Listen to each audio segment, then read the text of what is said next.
is we have a large project that's going to be coming to in the next couple of years with the pavement management plan that we need to consider here.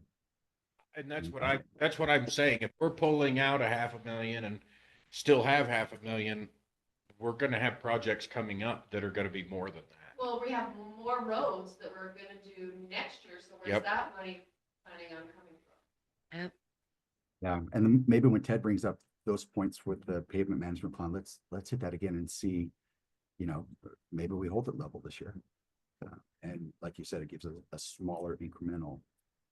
And I think that, residents can understand a few percentages when we say, okay, we have this road project that's going to take time. But they don't want us to just hold it and then have a huge increase to say, oh, well, we spent it all down and now we have this huge increase. That's harder for people. Yeah, David Pratt talked about that when that happened to him on a re-election year, right? It was hard. It was really hard on us. Chris, another thing is in our last Truth and Taxation, we had a number of requests from our residents that were asking kind of for an option situation, right? We can either do what this is proposing and stay, or by raising it, we will get X amount of roads done faster with, showing them kind of an option path versus this is what we've decreed that you get to live with. Have a hard time believing that we are going to continue with the road plan that we have without raising taxes. Without revenue. I don't know, Yeah. Ted, I know you're going to talk about this, but in my mind, what I remember of that presentation, it just didn't seem feasible without us raising taxes, and I'd rather see it incrementally than a big jump.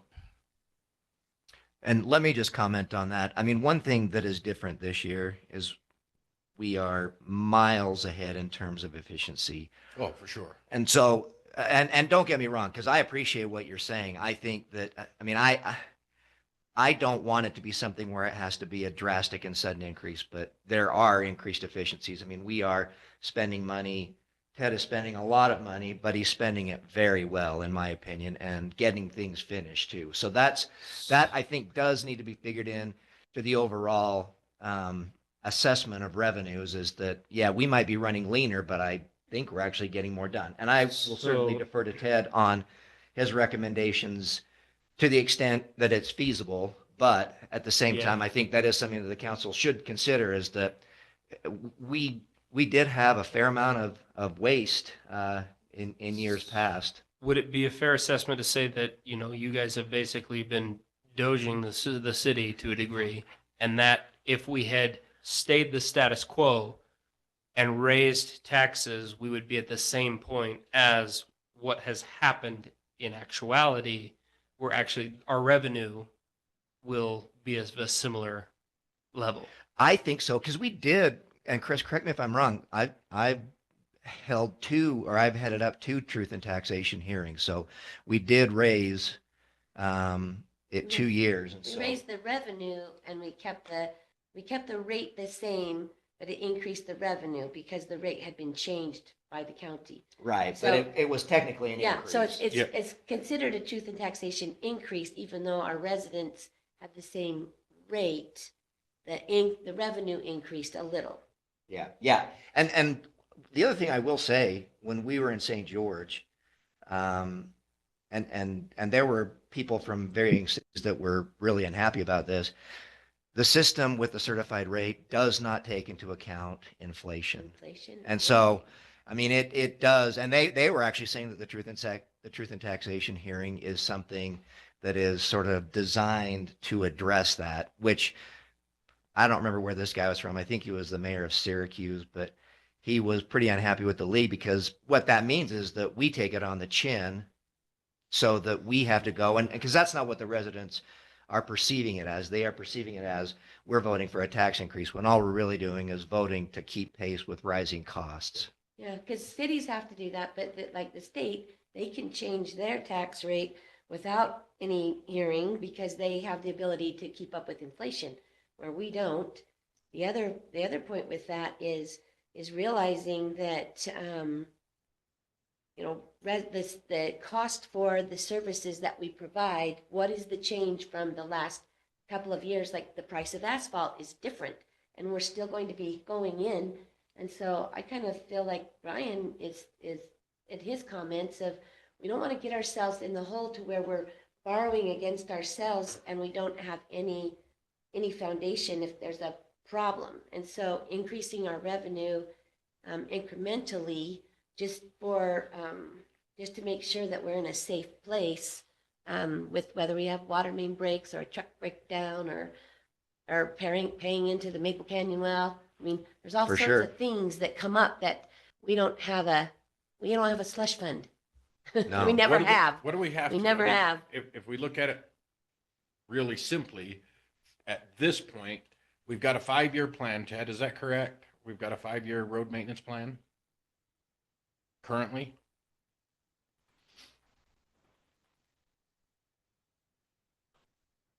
That's a little bit of a tough question to answer because it depends on budget. And when we get to the road part of it, I'm going to get up there and I'll explain to you kind of about our pavement management plan and where we're going and what the requirements are when we get to kind of the road part of the budget. And I can talk through a little bit about that. It's hard to say just a 5-year, but I'll kind of explain why that is when we get to that Fair road enough. part. What do we need to do to keep us in line with that? I mean, we've got a lot of makeup to do, guys. Right? on It's our road roads. and water, both. And water is Water has to pay for water because It's it's an enterprise fund. itself, so it's a little bit different. I'm talking about, when I'm looking at this, our big spend in our general budget is roads. And how do we, Chris, do you want me to just jump in on the road stuff now? I mean, we're a little ahead of where I we're. apologize, but this is what I'm worried No. about, getting It behind. kind of ties hand in hand with the revenue, so that's great. It's gonna go on. for Yeah, years. it's gotta go, and Right. that's, how do we plan for that over the So time? we'll kind of just talk through the road stuff here. So we've got a pavement management plan we put together, and generally the pavement management plan started in 2024, and it gives us a good numbers up to 2027. And then from there, it just says 2027 and beyond, depending on what we can spend per year. And what I mean by that is the first project, we did the plan in 2024. So the first project was planned for this year, which we'll be doing here shortly. And it's a little over $500,000, 570 or something like that, to do the project this year, which is coming out of our budget that we have set aside for it. It's one of our lowest years for this plan, isn't it? The next year's the 2027? same. So Oh, is it? Okay, I thought yeah, it was even so- higher. So this year will be $500,000. And then the next actual plan, so in that $500,000 that the council approved, we're able to do the 2025 and 2026 plan projects. Now, these projects are planned based on the type of treatment and the need for the treatment. So this year is all micro seal projects. And for 2026 was micro seal projects. We just combined it all to this year because it was like $500,000, a little over $500,000. So let's just get 2025 and 2026 done this year. So that's what's planned to be done this year. The next plan, pavement management project, was planned for 2027. Because we're getting 2 years done this year, we thought, well, let's just keep it rolling because we got the $500,000. It's about a $500,000 project next year or in 2027, but we'll bump it up to 2026 because of that. You can see that streets and general maintenance of 697,000 proposed for this budget. That will take care of 2027 projects for about a $500,000, a little over $500,000, 550, 560,000. And then the rest of it I was keeping there for potholing and whatever else we need to do. So that 697 will take care of that through 2027 projects planned. Beyond that, we have about $2.8 million of road work to do. And that's where they said we can't really figure out how to break this down. It's all the same. It's a rebuild the road, basically. It's a pulverize and repave. And we didn't really want them to either because that ties into water We're projects. hoping to get it in, combined with the water to Yeah. get that. So beyond 2027, we have about $2.8 million of road work to do. We've got about $5 million of water line work to do. And the idea, though, is if we can get these, and I broke this all down in some spreadsheets, if we can get these roads redone with a water project through water funding, then that takes away from needing it in the road budget. And it comes like we did with the project we did with that last water line project was 4 miles of roads, or sorry, 4 miles of water lines, but we did all the roads with the same budget because it was Yeah. really a water project.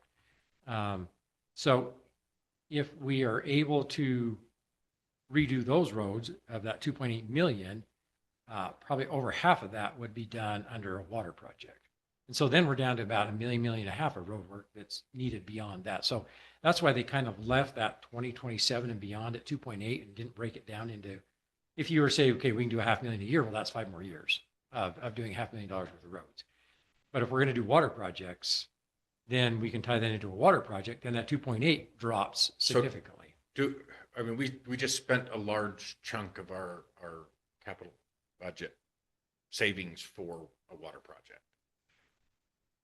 Are we, and I know this, we're going back and forth here on this budget, but are we set up to be able to do those $2 million of roads in the water project? So- The water budget? Not all. What I'm going to suggest, and the best way to do a water project, and it's not going to be right now because the state, just for information, the state's changing the way they're funding water projects. Spreadsheet, I think a couple people sent me, which I'd also got, where you have to go in and, so there's going to be one organization now that's going to be funding water projects. Can't remember what they call themselves. Yep. And so we had to go in and I put in $6.5 million worth of work that we need on our water system. And I've entered that into the state system because they want to try and get a handle on all this. I told them we were shovel ready, meaning we're 1 to 2 years and we, out from doing the project. So what I suggest always with, when it comes to water, is that you're better off getting grants and loans for water projects and then repaying the debt over 30 years than trying to fund $4 million worth of water projects yourself. Because if you're doing $4 million worth of water projects and we're funding that out of our water budget, we're 5, 6, 7 years doing that work and inflation goes up. So your construction costs go up. Mhm. Whereas if you can lock in at a low interest loan and repay it at $50,000 a year payment and get your construction costs done and you got a low interest loan, you're actually saving yourself money doing that. So I always recommend you save enough money, and I do this with every city I've ever worked with over my career. You save enough money to come up with what we would call a good down payment. It's a match funding is what they call it. And that's what we did with our last water project. We put up $300,000 or $400,000. In this case, I would suggest I was talking to Chris yesterday about this. I would suggest we save up like $1 million in our water budget, and then we chase some funding to do that $4 million worth of water work. So with And then we that, can cover some of it. I think right now our water rates were set last time to where we can actually cover a little bit of that out of our current water rates. I thought that we had a little bit of Yeah. wiggle we've it's got- still little room. And it's looking like we're going to, and you'll see that in the water account, we're actually going to be ahead of. So- So that's where it's a little question mark. And that's why I say 5 years is tough because through 2027, we got a set plan. We'll spend $500,000 this year. Well, probably we'll say 600,000 this year and 600,000 next year. And we'll be all caught up till we get to those major road work, which then this gives us a couple of years to get to that point. And in this couple of years, what I'd like to do is try and put together a project that involves water and roads, paid through our water. And then that 2.8 in the roads goes down by a lot. I just don't want Okay. to come back in a couple of years and have to make this huge tax increase because our infrastructure's failing. So one of the questions I have, so with roads right now, our only revenue besides taxes is the Class C road funds that we get from the state, which is just over 100,000. So it's a fifth of what we're going to budget for each year. And the pavement management plan coinciding with the water plan to make sure that we're doing the pavement plan at the same time we're doing the water plan, is that our water plan was in 4 phases, I guess. So is it No. that we did one, and we kind of fixed those roads, but probably not according to the pavement plan. No, we So, did. okay, so they did according to the. That's pavement plan. all those roads that we did with the water project Uh-huh. are going to be micro-sealed this year. Okay. And then they're good for another 10 or more years. Yeah. Okay, so we have coordinated that to make Mhm. sure that it goes, because $500,000 each year, and we don't have $500,000 to take out of our savings every year. No, but our And streets so- budget is 700,000 that we Yeah. budget every year for this. Yeah, And that is, I mean, $500,000 of that could be spent on doing these pavement management projects where we don't have to pull. So from if our we savings. maintain 500,000 in management projects and then we use the rest of it for repairs. Repairs and whatever, things stuff like that. But we Without got to get having- our roads to that point. Without having to draw on savings. Yep. We gotta get the water loans or the water grants, whichever. And if the water loan grants are something, I mean, I hate relying on grants, especially the way that It's the everything's smartest way getting to do your doged. I projects. know, but everything's getting doged now. And so we're seeing funding cut everywhere. And at this point, I'm not comfortable relying on grants, but loans, if we have the revenue coming in from our water, because it has to come from water to pay for those loans. And likely that's what we would get anyway. We don't get much grant here Yeah. because we're too high on our median adjusted gross income to Yep. get grants. So most So, of ours are low interest. I have zero confidence in grants but if we've got the funding in the loans, Chris, that are in our water plan, that we'll be able to pay for those loans, then I'm all for that and I'm all for moving forward as fast as we can, whether it's 26, 27, as quickly as we can to get those roads to where they're easily maintained and we can have a fairly set budget to. Yeah. So- And the state really looks at the water rates when they give us the loans. They get their hands in that, thankfully, and they want to make sure that they're going to be protected. And so Good. they help with adjust the Funny. water rates. They. Yeah, and there's actually a formula the state Yeah. uses to figure out, to make sure that you can cover your debt service. Yep. And you have to have a rate of that before they'll give you the loan. Okay. That's where they Yeah, go through. one thing if I could jump back to, because Carrie was talking about the 105,000 that we're getting for Class C road funds, which we're projecting for next year also. We also have three other sources of revenues for the roads, 31,000 coming from a transportation tax that we're shared with in Utah County. And back in Mayor Harding's day, they established a franchise tax. And the thought was back then with the council was that this franchise tax is attached to electric and gas because sometimes they come in, they do work on the roads, they don't quite fix it. And so this money was slated for the roads also, and then we get a little bit for landline and cell phones. So there's about, another $60,000 right there that has been earmarked for roads and those projects. And I will say that those franchise taxes are another, at this same meeting that I was at, the League of Cities and Towns really advocated use of those as well as a source of revenue. Makes So, sense. yeah. I like the thought of it. And And, also and with the fiber line, we're really not making money. The city to, put them. going to start looking into that based on, this is the frontage in front of your house, and so, or property, anybody's property, and have a road fee, which other cities are starting to do. And I would say too, I find comforting, I mean, what cities do you know that self-finance their water lines? I mean, you say it's the vast majority that are debt financing or getting grants. Are you aware of any cities that are just saving up and paying cash for them? You have some of your really large cities occasionally to do, Salt Lake City or Sandy, some of those. Okay. I have yet to see it in small rural cities, and they're the problem with water is, well, most of your infrastructure, your needs are always in the millions and your abilities to fund are always in the hundreds of thousands. And if you're trying to self-fund these projects, you're always going to be playing catch up. Yeah. And in the meantime, while you're playing catch up, you're spending 10 times the amount of money trying to maintain them. Mhm. So you're actually costing yourselves a lot more money trying to self-fund them unless you have millions, like some of these bigger cities that have a lot of commercial and industrial. They can self-fund some of this, but for cities like ours, it's a challenge to self-fund, and in the end, it's actually costing more money trying to do that. Thank you. All right, Chris, back to you. Okay, sorry, I jumped to water. Let me jump back up to,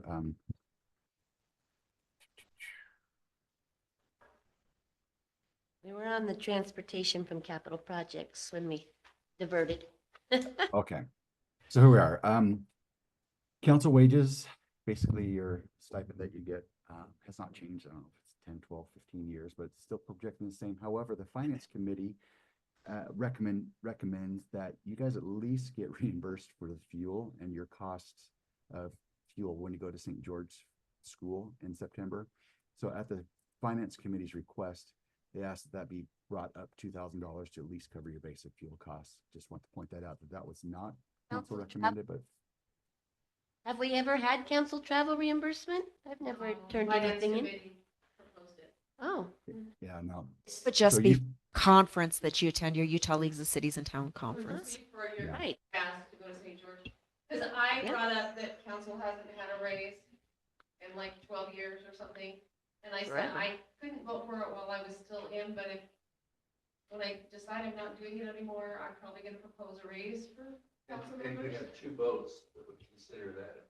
Because then it's not self-serving. I went to a meeting and that everybody was talking about council wages and we were the lowest in the entire state. Yeah. Yeah. And mayor too, I would say. I've And- looked up yeah, mayor and- salaries And and just the people who were in the room, so it's not Yeah. official, but you know, we really do a lot for a little. I would just like a discussion about it. But so Chris brought up maybe instead of a raise, because that's less popular, is to do a reimbursement for some of the things that we already pay for that we don't get reimbursed for, like our gas going to state. And because we pay for our own meals down there too, except for the ones we do together, right? Or Yeah. the yeah, ones that they provide, box lunches, right. so. Anyway. That's So what that I. was that was the change on that one. So that's the difference in the 2,000 there. Raises being proposed this year, straight across the board, 3% cost of living raise and a 1% merit pay raise, so 4% total. And that's kind of, the state of Utah is very similar to what they're doing for the state employees this year. And speaking with some other cities, they're right about that same. Some are a little bit higher in merit pay, some are a little bit lower in COLA. But we thought we'd kind of take an average. And so that's when we talk about salaries in the different lines, it's a 4% across the board. And that takes into consideration retirement, FICA, health insurance. This is another interesting thing. You probably found out from other cities that, and now that we're on PHP, you guys have some potential to qualify for health benefits through PEHP because you are serving on city councils.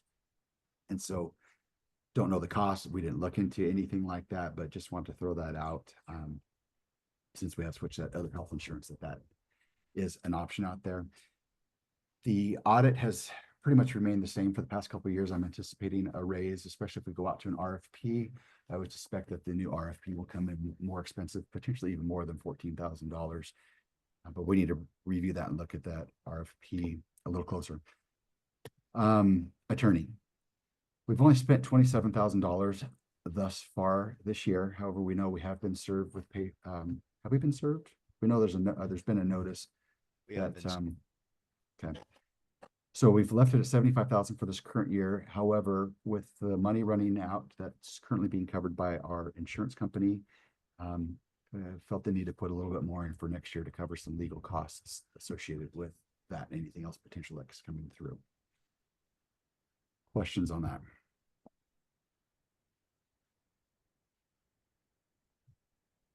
Okay, and Jody, I think you said 6,600. Is that what the elections are roughly going to cost next year?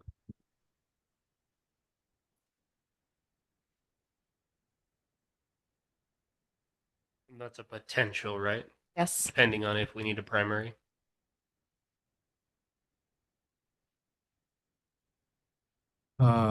Insurances. So insurance is a little bit low at this point right now. The insurance company, to their credit, has switched around when policies are due. They now go on a July 1 to June 30th.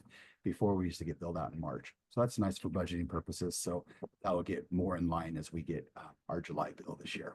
But it's still gonna be right around the 60,000 mark. And this is for property, casualty, workers' comp, those kinds of things within the city. Let's just go down here.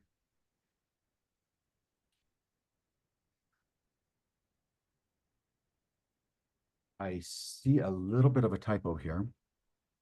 We now have contracted out with, as you guys know, with a company called Alakazam, who does our computer networking infrastructure, that kind of stuff.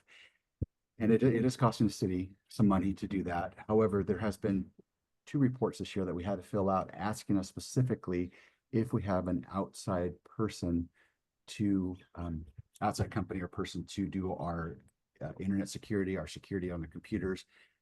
And so we were able to answer yes this year. I'm gathering by reading between the lines that they do want somebody specifically in IT, but we do need to bump this line item up a little bit here to cover those costs. So this is split between water and water and general account, and it also includes our accounting program for Polaris. And actually, no, that is the right amount. Sorry, this has the cameras in it that we're gonna have to potentially pay if we ever get the bill from the camera system that was just put in the past 5 or 6 years. Don't ask. Yeah. So and Wouldn't Jody, if I imagine remember, hard cameras are. yes. I'll go to the store and buy a Ring camera and I'll install it. Done. Yeah, that- I can have it done. So Yeah, that's we've big been looking at talk. that for years. Years and years we've been talking about that. Yeah. yeah, so sorry, that's I have 25,000. I think it's a little bit on the high side, but I just don't, he's done some few extra things. We've already put 15,000 down, and so it's going to be at least 15,000. But like I said, we had him add another camera, and we had to do a couple other things. So these are just our typical loans and bonds, building inspection.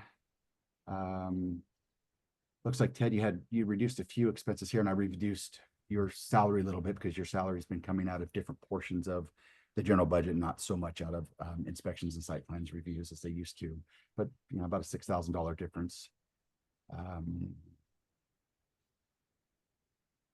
Ordinance officer. The main thing is I haven't seen anything, Sergeant, from the Pause county one yet. sec, Chris. We've got a question here. Okay. I just had a question here on SWIP. There's nothing in that budget, but we'll have our own city, if I understand it, we'll have SWIP payments that we'll need to make on our system. Is that not correct? For M4? Reviews, MS4? No, we went through the audit. Pause as far as billing. When you're talking about billing, that would SWIFT. That's it, in and out, right? Right, but do we have that in our budget that So are for SWIP? We don't. not for our portion, no. We don't have any SWIFT. Unless you're in violation. Unless you're in violation, we just went through the audit. Okay. Do they have to, somebody asked me a question about that on the dirt by the mailboxes that they're storing there. Does it have to have any, of that, what kind of fencing is that where it's not fabric, but it's. Silt fence. Yeah, it's silt fence because it's blowing onto the new houses on the other side of the road. Well, silt fence wouldn't stop any blowing. Well, silt fence, the only thing it does, it's like what, 30 inches high. And it just, when you get rains, it just keeps the water from washing into the storm drains. And they've actually plugged the storm drain from what I understand. Now they do have a SWIP plan contractor because they had to submit it to Salem and then they modified it for our city when they started stockpiling in our city. And Mitch, who does our SWIP inspections, he reviewed that for us. And then he checks with them once in a while to make sure they're complying. Okay. Yeah, they have to file that every week. Okay, you good, Wayne? All right. Thanks. Yeah, but to just talk about what Wayne said, yes, there used to be $20,000 in this budget line item, but because it isn't in and out, we're just running it solely through the balance sheet because any money that's made or any money that's left over, we give back to the resident. However, when we used to do the fire hose and they would put $1,000 down for the fire hose and we would keep 200, that was a profit generating mechanism for the city. So we did run that through the profit and loss or statement of activities account or reports. Ted, anything you want to talk about on these were kind of your budgets here, the building and let me talk about sheriff real quick and then Ted, maybe you can jump in with fire. But Sergeant Hudson, I haven't seen anything from the county yet, but I'm just guessing a 5% increase. So that's just kind of what we're including here. It's 121,000. it's a 4% increase every year. Yeah, I think the contract where it Yeah. automatically comes up. Yeah, I will change that. Well, we were gonna give you 5%, but you know, you're only asking for 4. We could buy them a box of bullets or something. Ted, do you want to talk about any building inspections or get into fire E EMS? Will dispatch fees go up anymore? I have an update on dispatch fees. Last budget I gave you, they counted part-time employees as full-time, so our costs went down. They were gonna raise 4,000, now they're going to raise just under 2,000. Oh. Be aware of that. Nice. Having a hard time. Really? Matt, microphone's not on. No. Anyway, I'm always loud. No, I think your mic, I can, you're picking up on somebody else's, but so are you saying that we need to change the, Okay, I do need battery. You want a battery or you want a new microphone? Oh, either New one. microphone. Actually, I think One that of them one's the doesn't one work. that vibrates. What's that? That one's the one that vibrates. Oh, well, And what's our budget for microphones? Yes. well, we got 20,000 for city repairs and computers and stuff, so. So Dora, were you saying, do I need to increase the dispatch fees from 18,000 and raise it up 2,000? What do you need to Yes. consider? I remember when we got 2000 these. was last year. Right? Jody needs a computer first before we get it. Yeah. Because she's been putting it off. Exactly. Ooh, that one's squealing.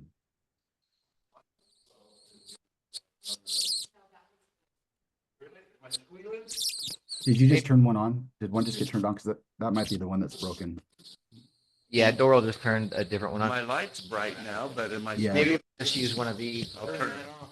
Yeah, Jody, we may have found the broken one. That one's terrible. How about this one, Chris? That's great. Okay, Dora, I'll raise that one 2,000. All right, is that one okay? That's great. Thank you. That's got a good battery in it. The raise is just under 2,000, Chris. For dispatch. Yeah. Okay. We'll get an official notice soon. And let me just point out this little microphone dance we just did. This is a lean operation. So Amen. Hey, Want that I've, on the record. I've done. That's right. I've done. I've got a Gucci microphone. yeah, I know. Well, there's a couple of good That ones. doesn't say Gucci. That says Pile. It doesn't look like it. Oh, if it's dim, then it's dull. Chris is having a hard time hearing me. I'm okay with that. I can kind of hear you. Ted, before you start talking about fire, I did reduce the salaries a bit because of the change in the fire department structure and personnel. We're not spending as much on the Christmas bonuses every year, so there's no need to keep putting $35,000. We're gonna be closer to 20,000 with the regular monthly salaries plus the year-end bonus for firefighters.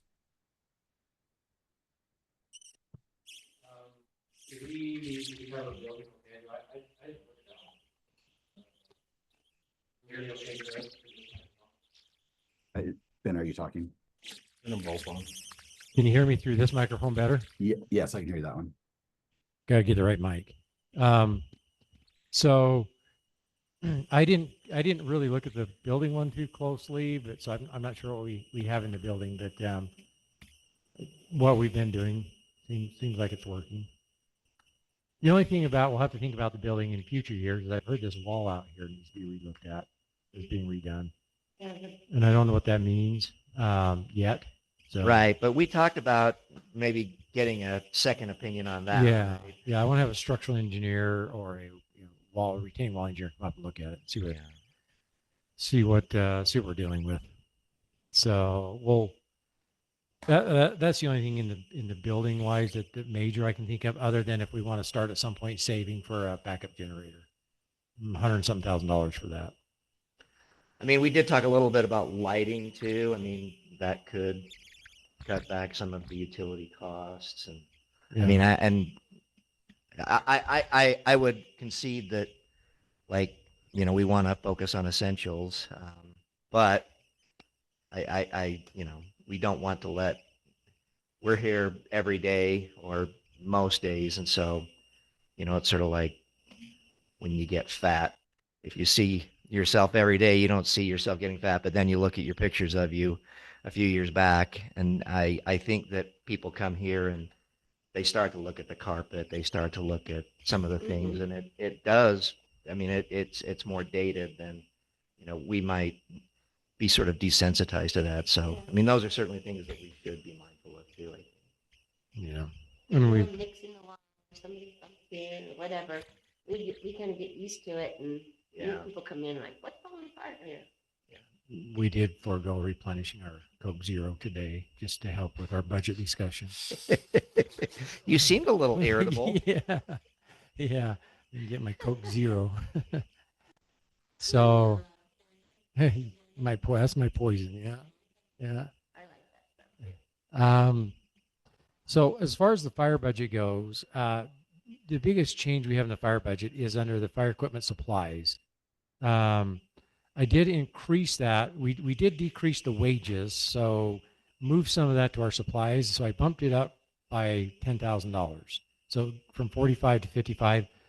Like most of our infrastructure, we tend to sometimes fall a little bit behind in replacing our PPE and other equipment. And so to help with not pushing that down the road, I've increased that budget by 10, but the overall budget still is essentially unchanged, even a little bit lower. But we'll buy more equipment. We just won't get paid as much. That's really only the big, I think that's about the biggest change we had there, right? And then other than our truck payments and stuff like that. But yeah. EMS change at all? Kept the EMS the same Exactly the same. as we did last year. That one maybe to think about coming down the road. We're looking at getting licensed as a quick response unit right now, if we can make it work, because that's the only way we can get the insurance program to work for volunteers is to be licensed. So What does that cost look like? the licensing is insignificant. It's making sure we've got the right equipment in the truck. And I think equipment wise, we're probably doing pretty good. The ambulance is getting older. It'll probably, go for a little while longer. We don't have the complete secure lift system in our ambulance. And I started looking at prices to get the self-lift mechanism installed. And they're like $15,000 just for that part of it, not including the cot, which we already have the cot. So a new truck is probably the more sensible way. Be a new truck time. at some point, certainly we got to think about that. If we were transporting, I would say definitely. We really need to seriously think about it. What we're looking at doing this year is getting licensed as what they call a quick response unit. So it doesn't change a lot of what we do, other than we'll be licensed. But we'll still just respond in Salem, we'll transport, even if we're a licensed quick response agency. The change is we do have to have one person available 24 hours a day to be able to go in a quick response. The change comes with the inspection. I don't know where that's going to fall, because now we have to have our ambulance inspected by the Bureau. So they'll inspect it as a quick response unit. So that's still a little bit of a question mark, but it's So something to it's keep in mind for the only next little while. for quick response, not for- Right. Okay. Transport, we would have to license a little bit higher level, and then you have to run 2 people on a shift. Yep, all the time. We're not quite there. We hope to get there. Mhm. Is there any of the trucks that are down there on the non-public works, so the EMS and fire, that we haven't used at all for the last little bit, or are we using them all the time? We use pretty much all the trucks all the time. Another thing to think about in the fire and EMS is, and this will be more on the next fire fuel reduction budget that we're looking at, is that Brush 182 is getting aged and breaking down a bit. If we keep a full-time wildland crew going, every time it goes out, cross our fingers. It's in North Dakota right now, so we're crossing our fingers. They came back from South Carolina, and then the end of last week went to North Dakota. So cross our fingers, and they took 192 that it doesn't break down on us. But it's soon going to need, if we keep a full-time wildland crew going, and this year we've actually been picking up. We were able to find crew members to go with us during the winter, and Lance was somewhat available. So we're on our, what, third deployment since January now. And usually we don't even start deployments until middle of summer. So they're picking up. We've been able to infill with Spanish Fork and some other departments helping us. And I talked to Spanish Fork's chief today, and he's like, anytime you guys want to run a wildland, you need a crew guy, call us. We would love to send people with you. Get some great experience. So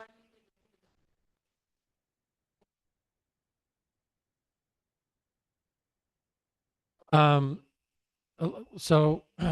normally we've not made ourselves available until May.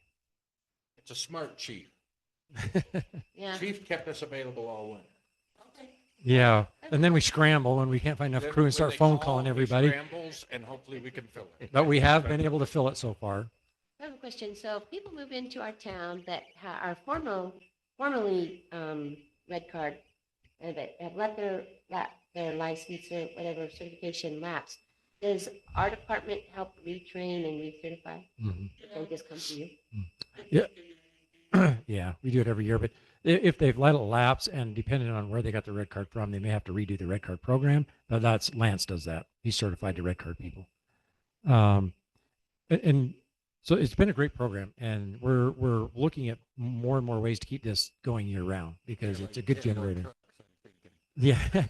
But if we Yeah. if we keep this, I could actually probably just about fill one more truck right now.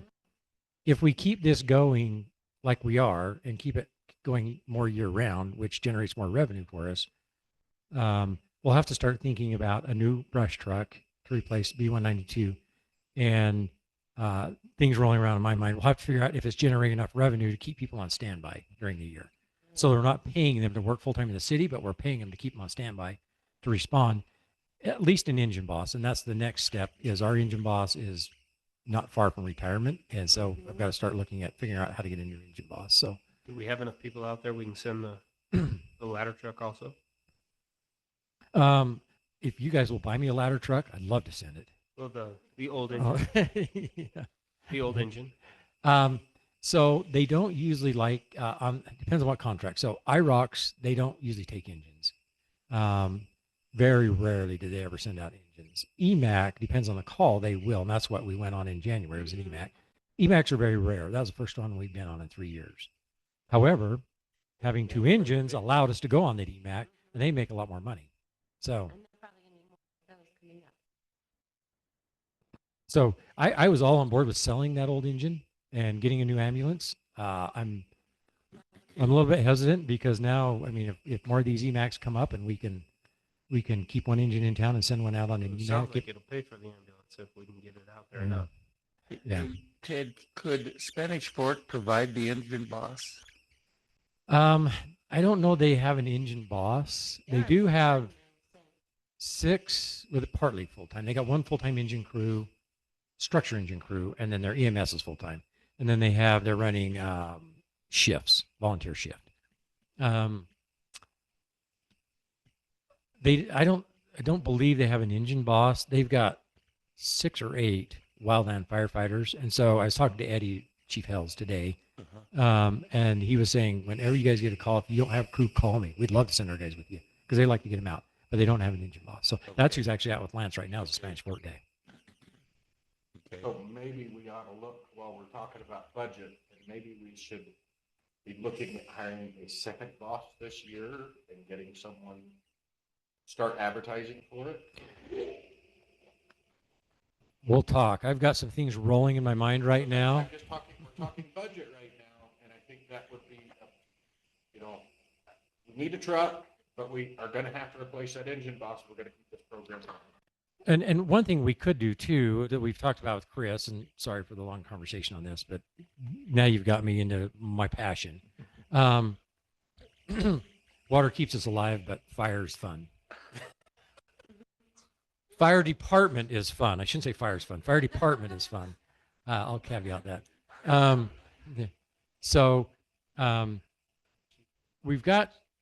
We're just right now going through hiring our crew guys. We've got one guy who's early 20s that we're going to hire, and he just got his advanced EMT. He's looking to maybe get into the fire world full time.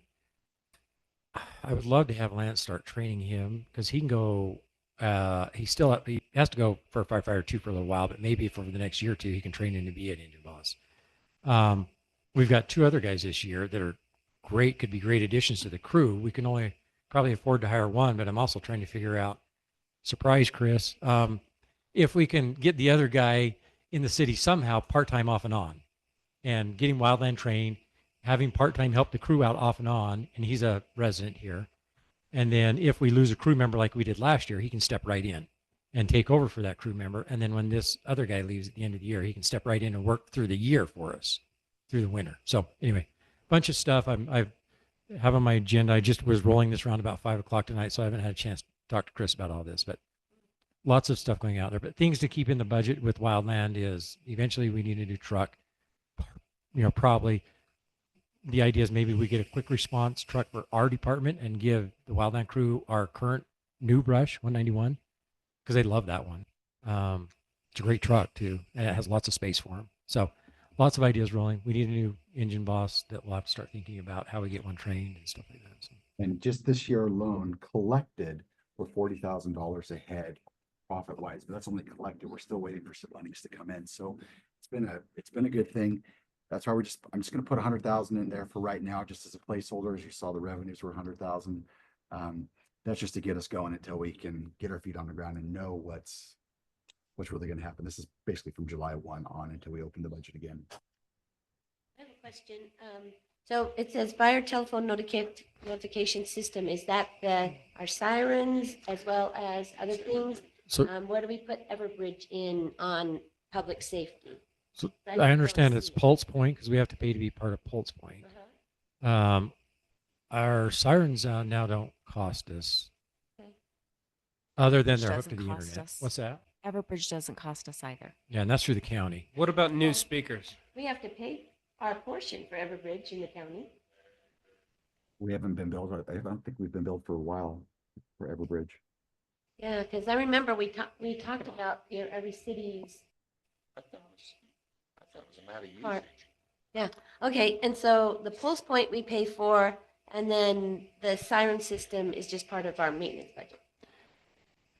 Yeah, well, we don't. Yeah, there's no cost associated with it. Speak of other than when we replace equipment, capital costs, and we do have to keep. We will have to be replacing the speakers here soon. They're really old, and that's why we can't hear sometimes very well. It's the radio's fine. It's the speakers that are aging. Every month, something different happens. Yeah, It's quite entertaining. yeah. Ask Earl about it. If you want to get involved, last month, something new happened, and it was, anyway. We just wish we could test like daily until we figure out what's good. Yeah, every time you do it, something different happens every time. It's interesting. Well, don't go digital, right? I mean, isn't that what happened? Right, That right.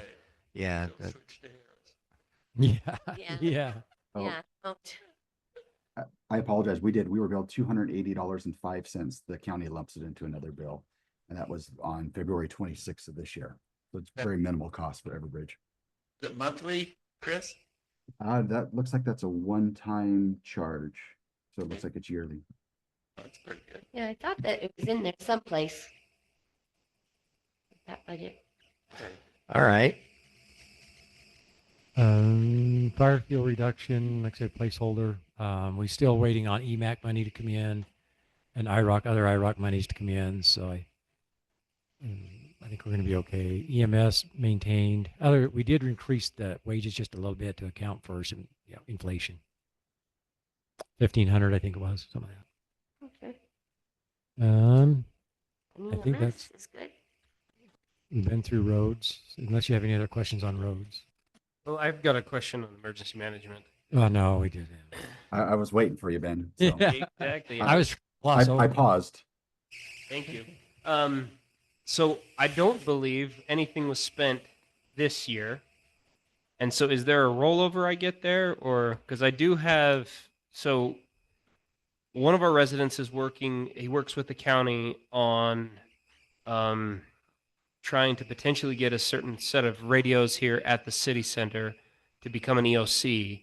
So he's gotten me pricing on those, and they're very close to that 2,000, though he's given me 3 different kind of levels of of technology there, and I'm working with a couple other people to get their thoughts and opinions on it first before I present it in staff meeting. But if it jumps over that 2,000, would I be able to Roll it over. leverage the two accounts or the two fiscal years? I would recommend, since it is a little bit on the smaller side of an amount, that we just increase next year's budget to $4,000 and just automatically, because this money's going to be rolled up and we put into our fund balance anyways, or the lack of fund balance we have Okay. that we Can be you put in there. on there just so that, you know, next year we remember to drop it back to the 2,000? Yep, I'll put it up to 4.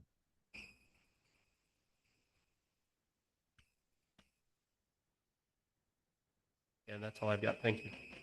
Okay, and we talked about roads and stuff. Any other questions on that? Sanitation, once again, we're thinking of potentially bringing 199,000 and expending 178,000. So there's a little bit of recuperation there for the billing and those kind of things. Snow plowing, Ted, you did have a few little changes here. You increased the wages just slightly, but otherwise, you got some more plow equipment and tools that you put in there, and then a little bit more in repairs and maintenance. Yeah, anything you want to talk about on those? Do you know of anything for sure, or are you just being cautious knowing that it gets beat? Yeah, so the wages were really account for maybe any increase. And I didn't know if part of Toby's time comes out of this when he's plowing too. Yeah. So that thought was to bump that up a little bit to cover Toby helping out too when he's plowing, coming out of the wages, his wages. And then the road salt, we actually dropped. Well, we maintained, didn't we? Because we were 50 the one year, and then we went to 40, and just 40 again.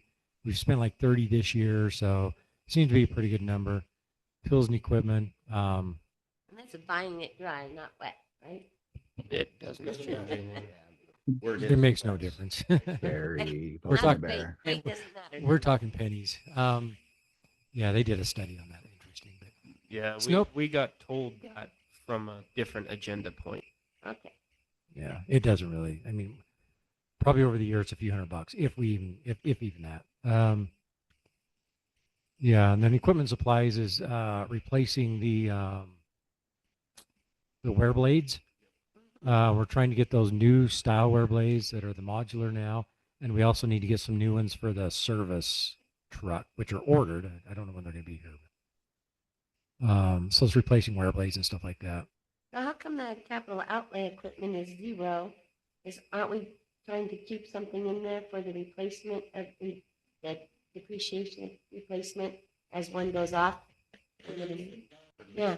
Got transferred to the snowplow capital Oh, transfer. I So, see. yeah. And I'll interject when we get down to the transfers. Okay.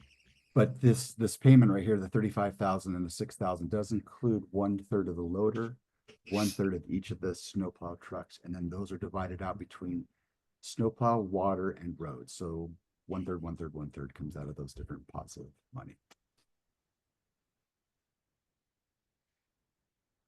Parks is pretty much staying the same, a little bit increase in because Toby might be doing a little bit more at the park.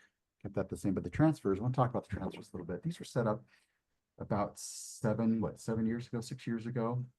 And the way things have been going with the city and putting 10,000 away for snowplow trucks, we are building some things up, but are we going to get to the point that we want to pay cash for a snowplow truck, or do we want to retain our cash? Cash is king, and continue to lease. Just want to throw that out. Don't want a decision. Just want to throw that out. Maybe we don't need to be putting so much away in these savings accounts as we used to, since there's some favorable funding for government agencies. So Yeah, exactly. Just put it, I think, a different I like it category, dedicated right? to certain things. But I think leasing is the right way to go. I also think we need to switch our public works trucks to where we're leasing a new one every year. For every few years. Well, we have 3 trucks. It's a 3-year lease. So we've got So it's 2 on on a one year rotating and one basis. on One on this the year. next year. So it would be nice if we could actually do that in rotation. So we're maintaining a brand new truck every year. Be nice to have a spare truck, but I'm not guessing that's in the cards at the moment. No. Because we do have them go down. Probably couldn't afford What was something. that? You remember, a long time ago, April. Our next two plow trucks are due the same year, but I think Oh, gotcha. I'm going to Oh, talk to a thanks. different leasing company Yeah. and then see if maybe we can get the next two. We'll have to replace these two at the same time, but see if we can get them on. And Chris probably knows more about this than me. See if we can get them on different lease terms. Yep. I would like to see us get to that point so that we're not, I mean, it was a lot of work for you and your team to set up. I mean, getting those two trucks going. I guess that's my and concern is everything that at the then same time. every year we're gonna have to be paying for new equipment for a new truck, like we're always cycling, right, and putting it together. We do anyway. I mean, Yeah, you either it's the same do cost. You've got one every year or you do three every 3 years.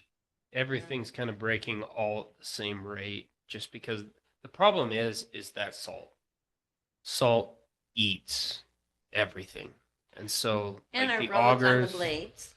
The But service truck, we did actually buy that plow. So that's one we'll keep for a little while. We'll keep that. and that plow one for- doesn't have the same salt problems that the Yeah, and it doesn't big throw plows do. salt, but the big plows, I mean, it's either you get new trucks and rebuild them every 3 years, or you get a new one and rebuild one every year. I think the end result's pretty much the same. It's just on how you approach it.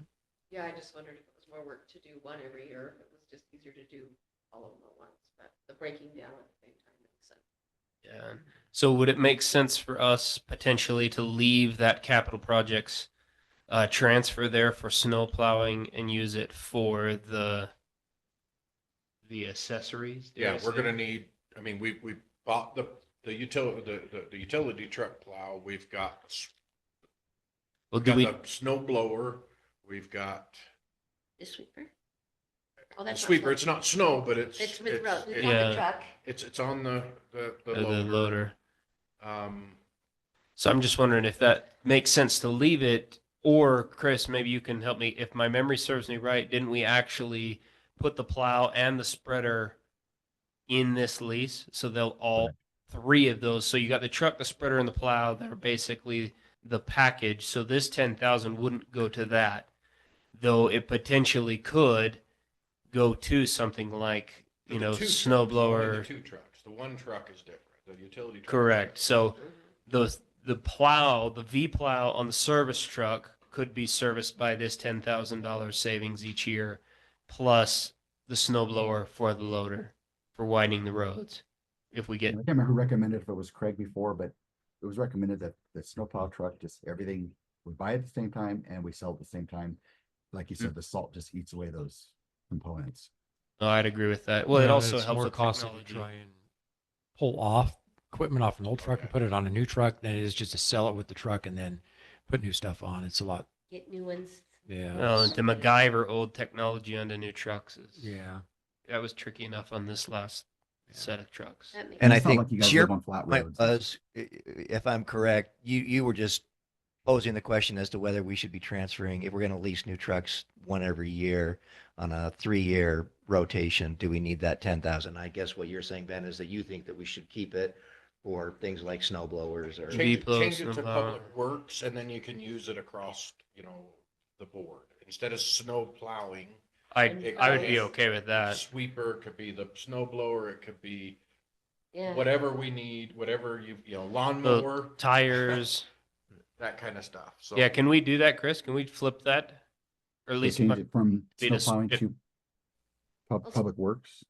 Roads or whatever, put those. it all combine falls those. under public works. So Works. Okay, yeah, that's easy enough. does anybody That have way you a more post? options of how you Ted, does that bother? Yeah. Is that okay? But it's still dedicated Oh, to that. well, that just, You still get 10,000. I still get 10,000 to spend, so I'm happy. No, Just it's put great to Ted, have in that money fact, don't aside even because categorize it. there's a point where this stuff becomes more expensive to maintain than replace, and it's nice to have a little budget set aside to start replacing it when it becomes too expensive to maintain. So Well, and there's tires, and there's still things that aren't included in that lease that we will need to spend funds on. So That should be budgeted in the minutes. We do have to. should is always a hope and a dream. Again, I want to have that money available. Yeah. You're- And I was trying to think why I went to 22, Chris, and I think I just figured out why. And that is because last year we had 16 budgeted, but we went 6 over on our snow plowing tools and equipment. So I just bumped it up to account for that budget item. But that's one place we can't skip. Yeah. So it looks like with a few of the changes that we're gonna have, 2,000 here, 2,000 there, we're gonna still be a budget of about $2.8 million in the general account for next year, give or take. Once again, it's April 22nd. We still have a couple months away, but that's kind of the way things are shaping up in the general account. I'll kind of cruise through the capital projects real good. We don't have any identified major capital projects that we're going to use Fund 41 for next year. And number 42, Fund 42 is EMS. So we have been putting money away. I don't have figures in front of me, but we're close to 50,000, 40,000 in that account right now for EMS, which is, when I say account, that's just being housed in the fund balance. What The the new ambulance look like? About $250,000. So they're cheap. Good. Okay. yeah, that's another lease probably. At 10,000 a year, we'll get there quick. The hard part is get enough people to be able to transport doesn't make sense yet. And then we can start actually billing insurances also. Yeah, I was gonna Yeah. say, an ambulance ride is not an inexpensive trip, I hear. No, and It's that's a expensive. catch. It's kind of a catch 22. I was actually went to lunch with Chief Hills. Sorry to divert again. But I'm But just this trying might be to. the way to your I told helicopter. Garrett I Our was life gonna- flight is even more expensive. Yeah, my so- helicopter's more expensive. So now you, I'm giving in here, but I told Garrett I was going to keep us here 4 hours tonight, so I'm working on that. The catch 22 is to transfer, you have to have a certified reliable ambulance, and you have to run shifts to be able to cover either BLS or ALS.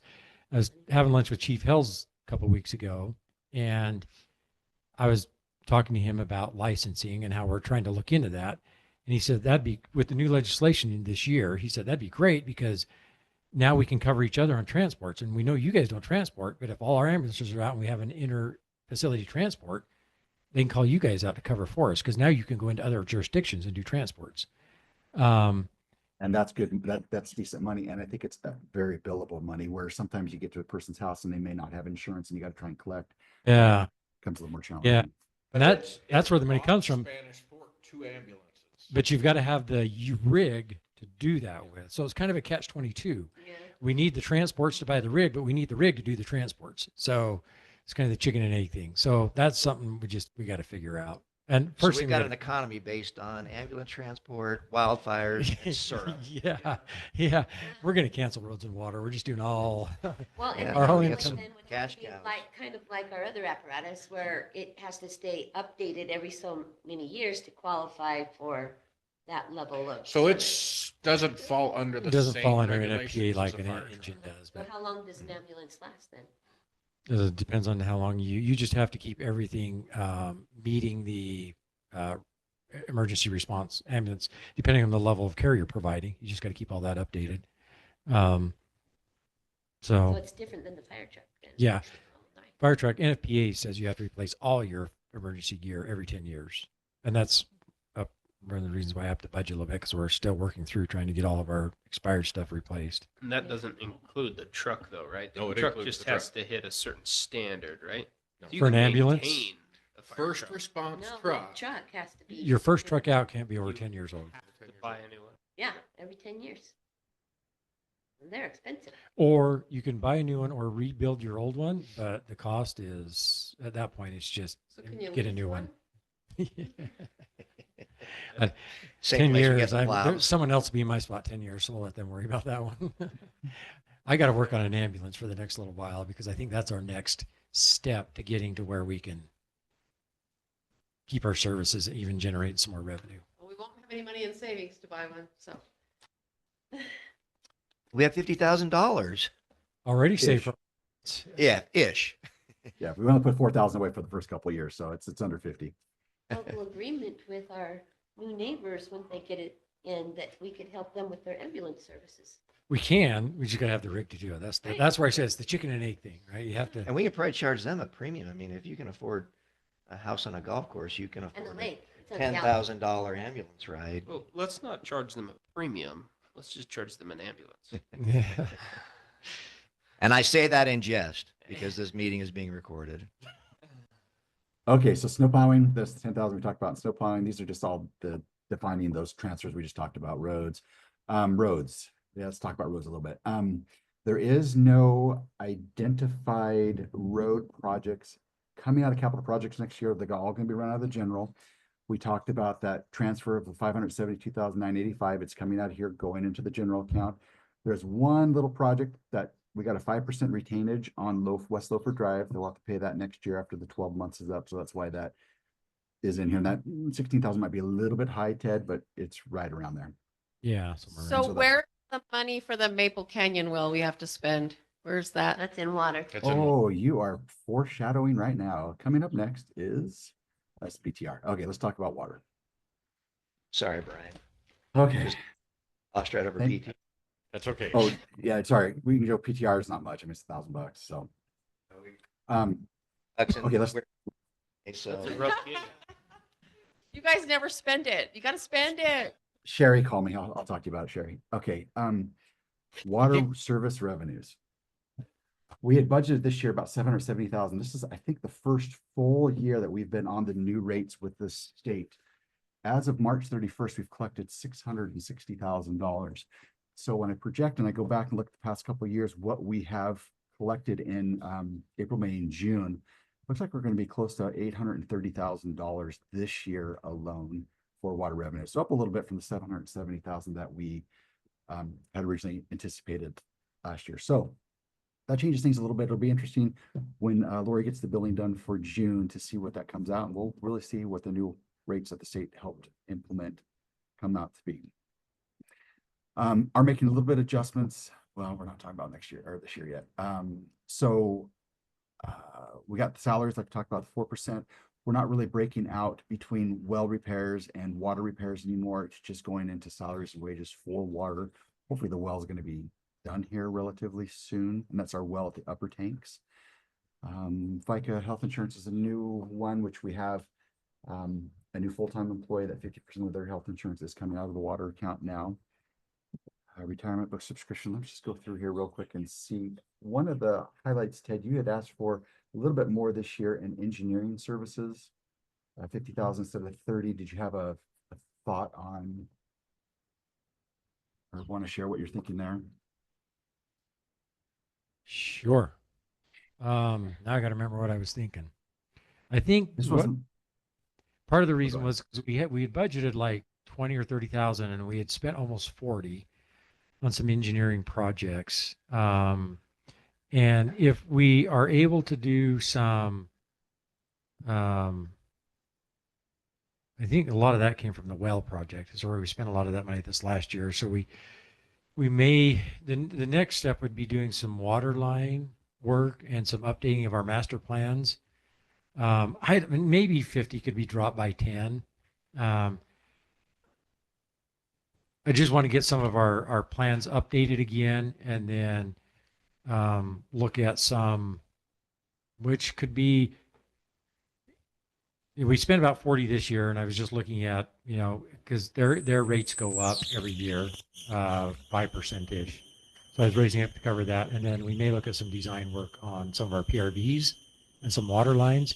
Now, if we don't use that entire thing on engineering, we could hopefully move it, keep it in the same fund, but just move it to some of our maintenance costs go towards our well project or not well, but Maple Canyon or some of our PRV work that we want to do in updating our PRVs. No, that was separate. They came out of maintenance. And I can't advocate strongly enough the value of the engineering services generally instead of making Franken wells and things of that sort. I think that to get it done right Yeah. is money very well spent.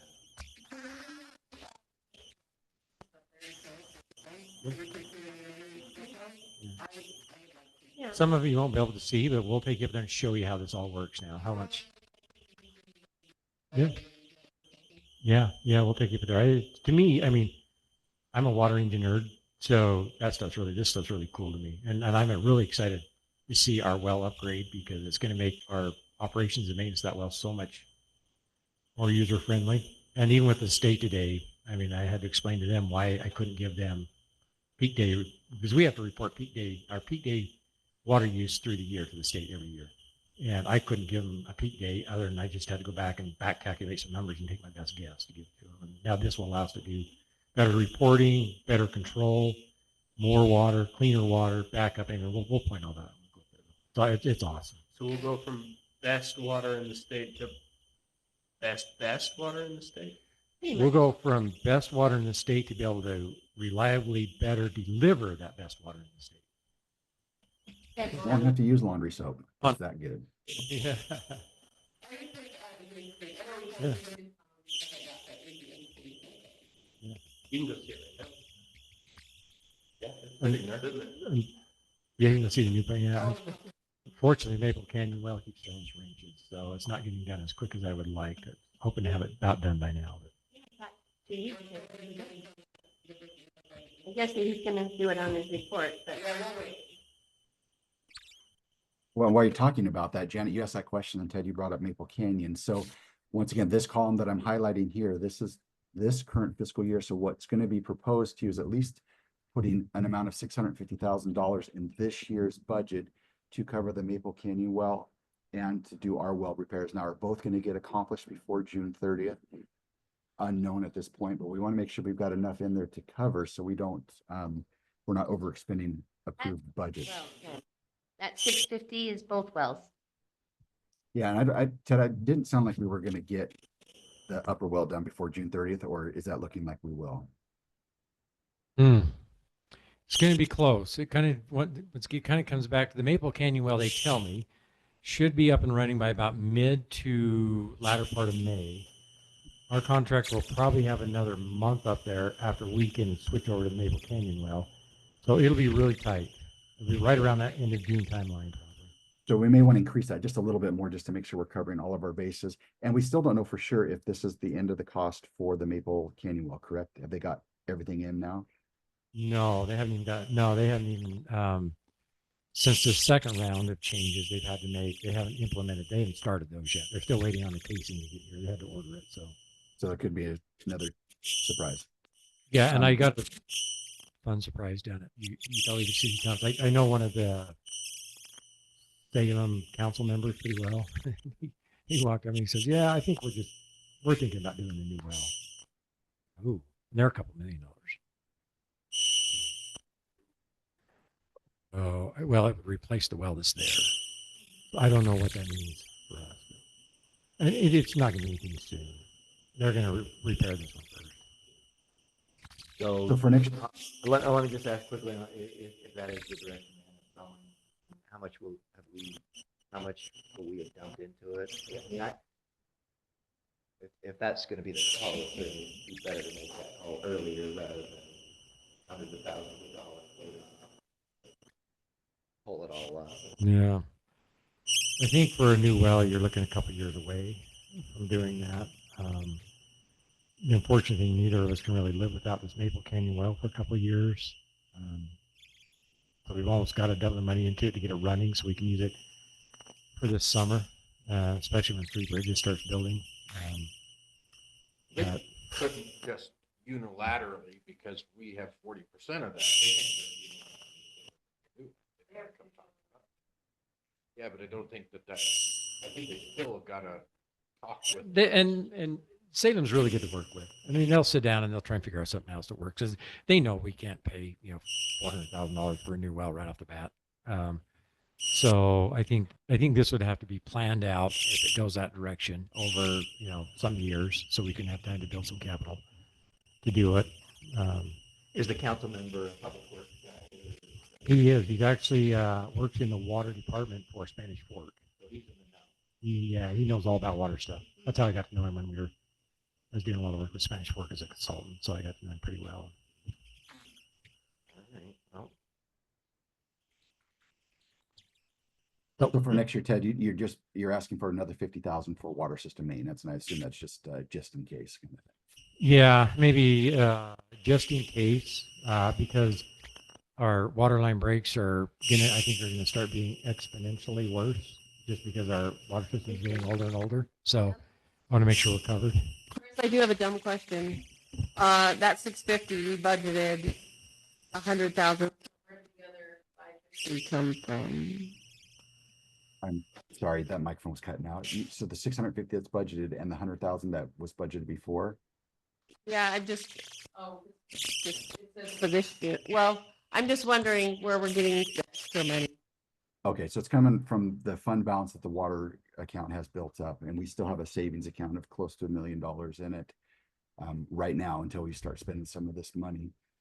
Because we've been putting money away every year, you know, through the depreciation expense, and some years it's been a little bit, in years past, it's been a little bit more than 120,000. So that's where we were able to build up almost 1.4 to $1.5 million. But we are going to we dipped into about 350,000 when we did the water line replacements a couple years ago, and then we're going to dip into it a little bit here also in this, not the whole 650, but part of the 650,000. I mean, if we spend everything as it shows on the budget for this column here, we're going to dip into $587,111. But we're not going to spend all this. So maybe I do have a question. So our share of the Maple Canyon is going to be, what did I say that was? A couple 100,000? 200. 200,000. And then we've got about 700 on the new well project. So does that come from the savings? Yeah, that's going to come big. So that if that's all going to happen this year, we do need to increase this amount. If it's going to happen this year, next year, this amount's going to need to increase also. Okay. So we have the option within fund accounting, we can run it through the profit and loss statement, the statement of activities, or we could put it just on the balance sheet under construction in progress. I personally like to put it on here so council can see it. Sometimes things on the balance sheet get lost in translation. So, but we'll keep it on here, but we'll need to look at that a little closer, Ted. Yeah. Let's take a look at that one because it's going to be kind of almost right on the border of splitting between this year and next year. At least our well project, Maple Canyon. What's the CIP on, Chris, and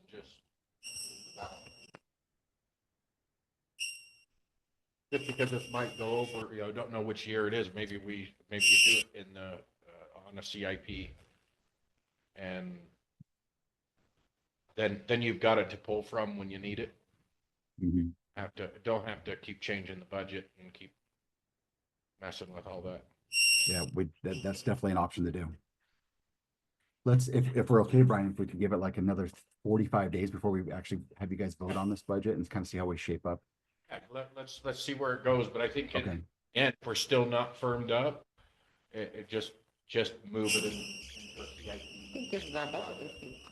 I think we have to do this again. Okay, I think that's pretty much it. The bond payments are all in there for the, you know, the no interest loans and some of the other interest loans that we have. The water account today is looking good. In 45 days to 60 days, we're going to be dipping into our savings. So we'll need to do an evaluation to see where we are after the dust settles and keep our fingers crossed. Sewer's another interesting one. Things have changed around this year a little bit with the sewer, with maintenance and those kinds of things. Right now, we're projected to bring roughly $110,000. Projecting for next year, I will change this number up once we get closer to June, but this will be closer to 110,000. But now we need to start taking some of the extra revenues, which is built into our rates, so we can do maintenance and start preparing for repairs and replacement of that sewer line. Right now, we don't have very much in savings. If something happened to that line, we'd have to find other places to take the money, but we want to start building an account up, which we can do because this is an enterprise fund. But we want to start building that up a little bit. If we're going to be taking over the maintenance, then we're including wages then as part of sewer services? Sorry, it was cutting out. Something about, So, but since we're going to be taking over the maintenance, will we be having, will the wages come out of public Oh.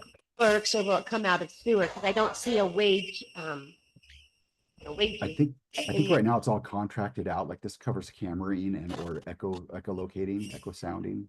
So it's not something that we're doing internally Ted, do you think there's gonna be stuff we're gonna be doing ourselves in the next year? Not That me, he that's hopes. sewer, man. Yeah, that's sewer. I don't do anything with sewer. Okay, so No. we'll just contract that. So yeah, our sewers, and we had a camera or sounded a couple of years ago. Our sewers in great shape. Had no issue unless there's some, surprise issue. I don't expect we'll have a whole lot of maintenance other than I would like to camera a mile of it every year and then repeat. We've got 5 miles of sewer right now. So camera a mile every year and then just repeat that on 5-year cycles so that we're keeping up on it and making sure things are staying in good shape. Well, we need to start holding away money. Right. Yes. And that's the only thing I was wondering because, our public works wages come out a little out of water, a little out of road, a little out of this and that. I just was wondering if we had to take a little out of this or when they do maintenance, or if it's just under public works.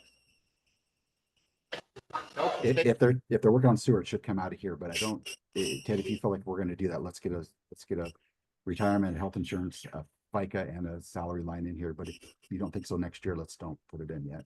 Yeah, next year it'll be just camera work. I don't think we'll have any maintenance that we'll have to do on it as a city. Like I said, unless something surprises us and we have to go stop a sewer from running off the hill or something, but Just don't do that. no.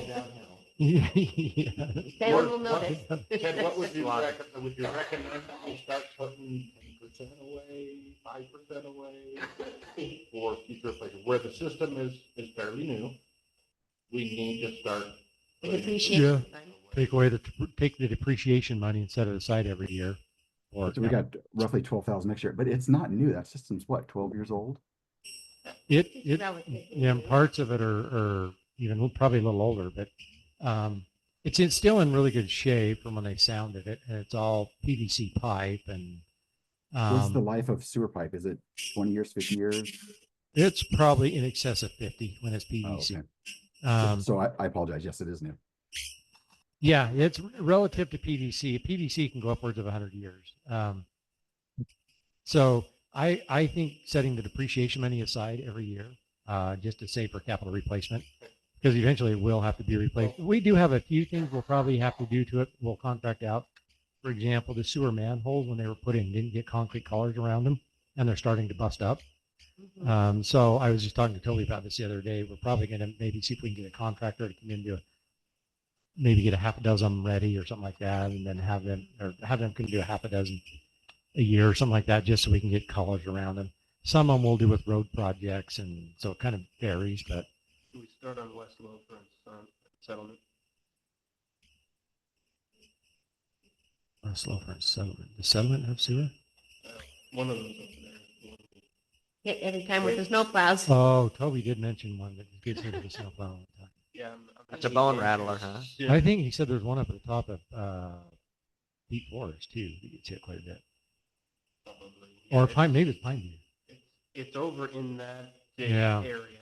Yeah, he mentioned the same one. He asked the same thing. Can we start with that one? Actually, what I asked Toby to do the other day is go around the city when he has a few minutes and identify 6 that he thinks need to be replaced. I know there's one by my house that's all busted up. They wouldn't even have to tear up the asphalt for the concrete collar. It's all, they just got to clear out all the busted up asphalt and it's ready to go. So, So Mayor, that's the tentative budget presentation for next year and a little highlights of what we're gonna do this year, but this year, once again, as it says, it's only proposed, it's still in process. Thank you, Chris. Very well done. I've got a question. What, Chris, And then, no, go ahead. what, if we actually chose to keep the rate constant, what would that actually do to the bottom line? How much would it increase? That is a good question. I would need to figure that out. So we kept the property tax constant this year versus. So it is kind of a big formulation. I can work. I can get you something relatively close. How's that? I don't Yeah, have I- that with me right now. A What the rate's ballpark, We don't know what the rate's gonna be yet until they tell us in June. Yeah. Well, are we talking, truth and taxation for $100,000 bump? Or are we talking a truth and taxation for a $300,000 bump? For me, it really comes down to we are looking right now around $700,000 we're pulling from savings. Well, from last year and this year.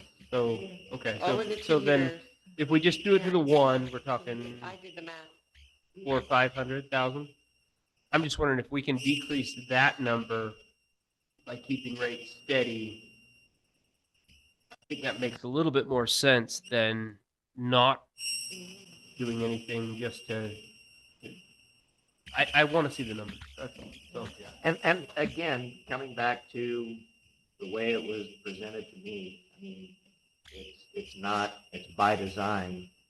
It has backed out cost increases. And so maybe we could even get Glenn Anderson to do a video that explains what exactly the certified rate is and yeah. how, like, if we are trying to preserve it at that same level, if the certified rate is dropping, why that is necessary. Because it really probably is just a matter of messaging. I mean, it's something that could probably be done. I think people understand the rate keep staying the same, recognizing inflation and that it is more for us to be able to do the road, which is our number one thing, and recognizing that that we are trying to provide them with a service, and that now that we have a pavement plan, we're able to show them this isn't just we're just guessing that we're going to redo some roads. We really are, and I think that they understand that and they appreciate that.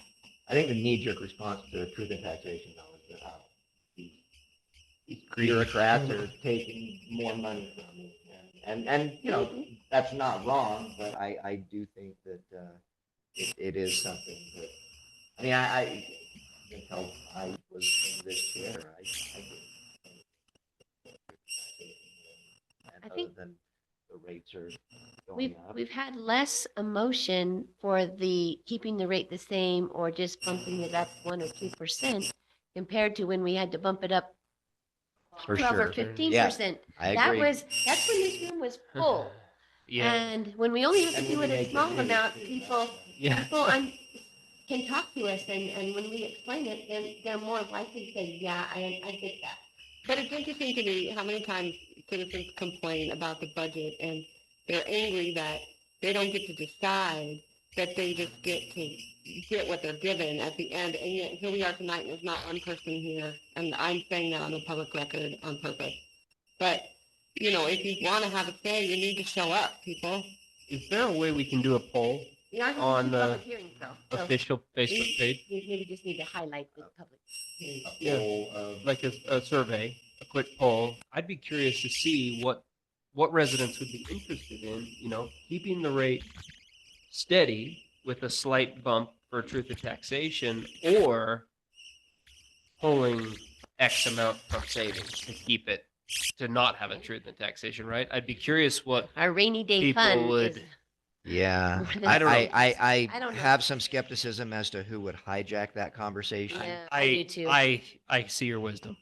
I'd be interested, because if we can keep it at no comment and just do a poll How about we locked just down on invite our, people to come to the 2 public hearings and hear what they have to say? what is the timing on that though? Is that almost too late to pull that type of a question? Well, I mean, the truth and taxation hearing is where you would vote on the budget. So, I mean, it's still a Yeah. living document at that point. It's not. set And in at that stone. point, we could actually have a truth and taxation hearing without actually raising the rate. Well, you have the 2 that would be Right. this spring, and then the one Well- in August. Well, I mean, so we wouldn't That's have the to have a three. truth and taxation hearing unless we're Correct. changing the rate or making something different than what the state is. But if we find it'd out still be a public meeting, but if we find out feedback says no, we'd much rather, you know, need a truth in taxation yeah. instead of pulling from savings, right? We need to have that truth in taxation on the schedule. Right. Yeah. So I now. mean, So it's like- it would have to be decided in advance. Like, this Yeah. is the will of the council to raise the rate, and then we hold the truth and taxation. And then, if everyone shows up and is outraged, then it's like, okay, we hear your point is taken.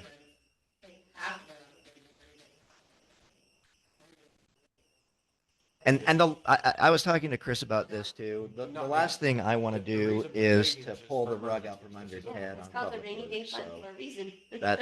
that's the key. I mean, to me, we've got good momentum on public works, and so I think that we want to keep that momentum moving forward. And so I absolutely agree that that is something that we should be mindful of. But anyway, I'm just looking at next year.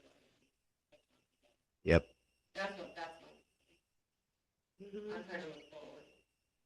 I just don't want us to limit ourselves so that we have to have a big chunk in a couple of years, and that's disastrous. I understand the savings, that's what it's for, is to spend it, but then what? It's a rainy Well, day fund. so I look at the well project. We had the money to actually do the well project, what needed to be done to deal with the garbage that has been up there. And we had that money. Now, there's still some money there, but that doesn't mean that money's gonna stay there. We need to have some, we talked about deposits on, or down payments and that on loans and stuff like that. But we had that when we needed it. We needed to make that, our water reliable.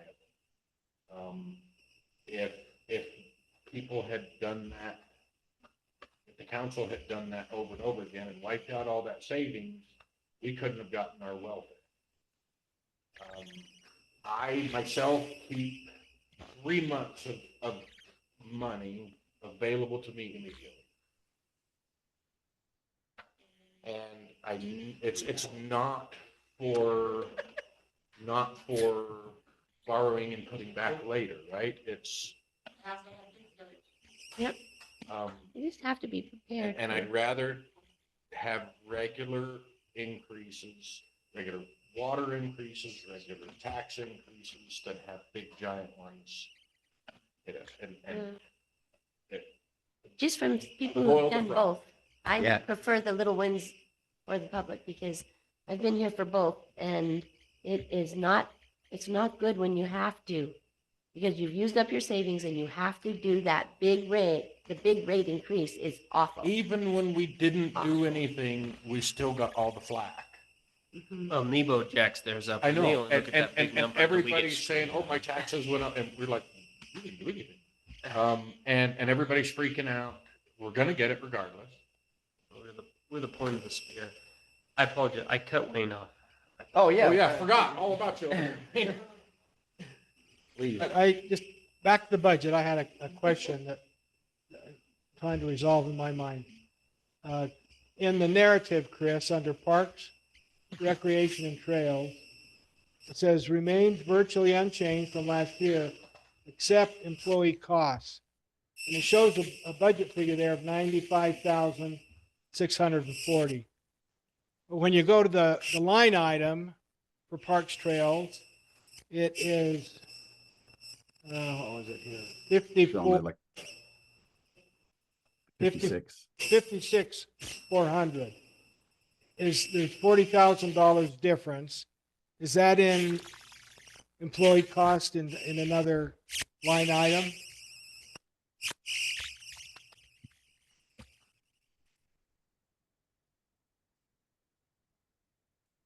So we had salaries go up and healthcare.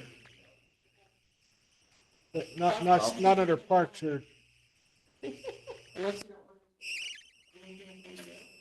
Will he bring his unpaid assistant, Dan? Dan's finally getting a raise this year. He's getting double what he got last year. Right. Wayne, I'll have to look into that because that could be a typo. I do see the 95,000, but in the budget, I'm not seeing that. So I'll get back to you on that one, but that will need to be corrected before we put that out, if that's okay. okay, thank you. No, thank you. Okay, thanks, Doral. Can I ask Chris? Chris, I want to ask you a question. Maybe Jack knows this too, but how does the finance committee feel about a little raise in taxes versus the savings withdrawal? Did they give you an opinion on that? Janet, I don't remember us getting too heavily involved with that, did we? In the years past, they've been in favor of doing incremental. What they discussed was explanatory, so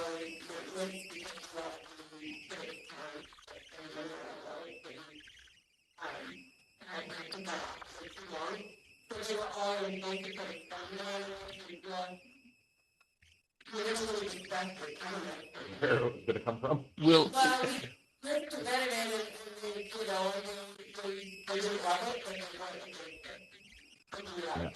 it. Will you happen to have another meeting before we have to make a final decision? There's some smart people in that group. Maybe they have an opinion I'd like to know. Maybe that can be in lieu of the polling that you were talking about. Yeah, there's I'm okay with that. there's I your understand poll. what you're coming from. Yeah. And Janet, your mic is dead, I think. Yeah, your mic.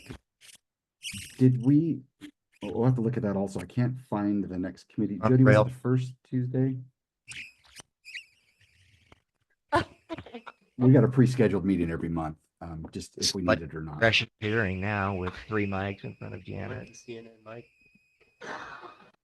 Yeah, I have a rough draft of the minutes. I need to finish them, but I did go through it and they were in support of spending the money on the road. And they weren't thrilled about it coming out of savings. We never discussed the option of increasing it. We didn't get that deep into it. Could we shoot that off in an email to the finance committee and get a poll from them? I can. So I can get my poll? No reason. to Yeah. bring them all in. Ben is insisting on a poll, so. Or in Chris fact, let's could. Chris, do informally you poll want to this do it? room and Yep, see. absolutely. I'll send it out to them right now. Okay. Put me on it too. Okay, thanks, So I can Laurel. see the responses. All right. I think we're ready to move on. Thanks again, Chris, and thanks, council, for feedback. Thanks, Ted, Wayne, Jody. Sergeant, you didn't have much to say. Don't but, leave, Ted. You sat there with He's- your hand on your He piece, saved us a ready to percentage. keep the peace. He dropped us from 5% to 4%. Yeah, I was that's gonna true. say, he's, Well, maybe, I don't know. Making It's money, in the yeah. fine print. No, we're holding him to it. That was a lot of work. Thank you, Chris. Okay, department updates. You're here, so. Yeah. Yeah, everything's going well. So we did have the water leak over on Sky Lake and got that issue fixed. Had a little pressure issue down in Summit Creek, got that fixed. So I think everything so far is holding together with the water system. I got thinking about it, Chris. One of the reasons I increased that one budget item there in the water was I kind of want to start doing a couple or at least 1 or 2 PRVs a year and start getting those updated because they're falling apart. Some of these are 50 years old. And is that the place where the failure? That's where the water breakup on Sky Lake happened. It was in a PRV. The pipe was just so rusted, it blew holes in it. And they're about so 50 grand a piece or 30 to 50 grand. that's for a new one. It depends on what we do to it. If we have to replace it entirely, yeah, it's probably 50 grand. If we just go in and have to replace stuff, it could be between 5 and 10 grand to 15. So it depends on each one's a little different on what needs to happen to it. So depends on what we have for budget and what we're able to do. We'll just work on what we can do to start upgrading some of these. Some of them are actually don't meet OSHA right now and kind of dangerous. Yeah, we So- gotta get those up. What about our fire hydrant? Down there on Woodland Hills Drive, were you able to just tilt it back up or does it require some love? It's going to require, so, yeah, it tipped over. We dug down, had Don Washburn come up. He dug the hole for us, played around with it. It's loose. We can tell all the way probably to the valve. So we're going to have to dig it out over to the valve and find out what's going on and probably just replace that section of pipe and fittings. The problem is you got power, fiber, gas in that 4-foot space between the valve and the hydrant. We're gonna need to dig it out with the vac truck. Yep. So yesterday I ordered a new hose for the back truck because the hose on that are cracked. So What about some flex tape? I tried that. Why don't we all just go down with our rigid shop vac and we'll just, Oh, we actually, yeah. yeah. So the vac truck is I ordered the hose yesterday. It's supposed to be here tomorrow or Thursday, and we'll work on getting that fixed. And then Don's going to come back probably on the 1st, and we'll go back it out, see what we can figure out. Joey's not amazed. Turn into a bigger issue than we'd hoped. It wasn't just It simple as always tipping does. back up.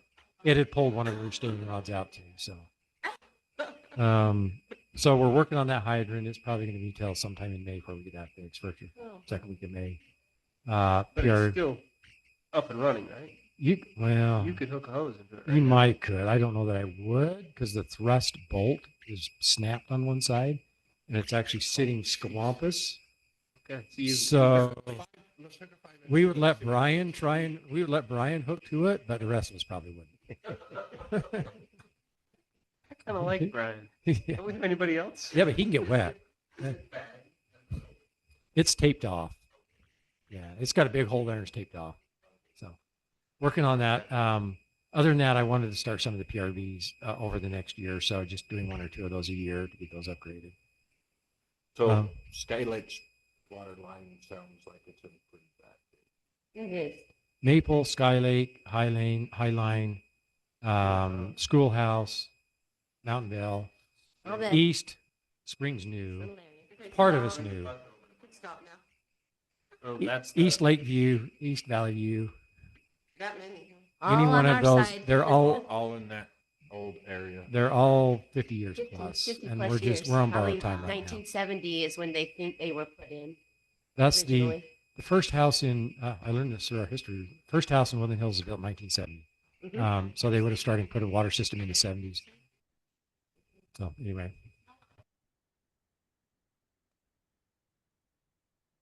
West Lakeview was.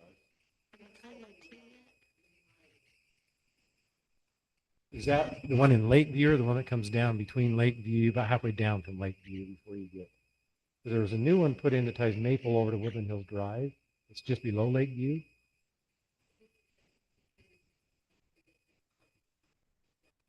Yeah. Where it's dead end. It goes out.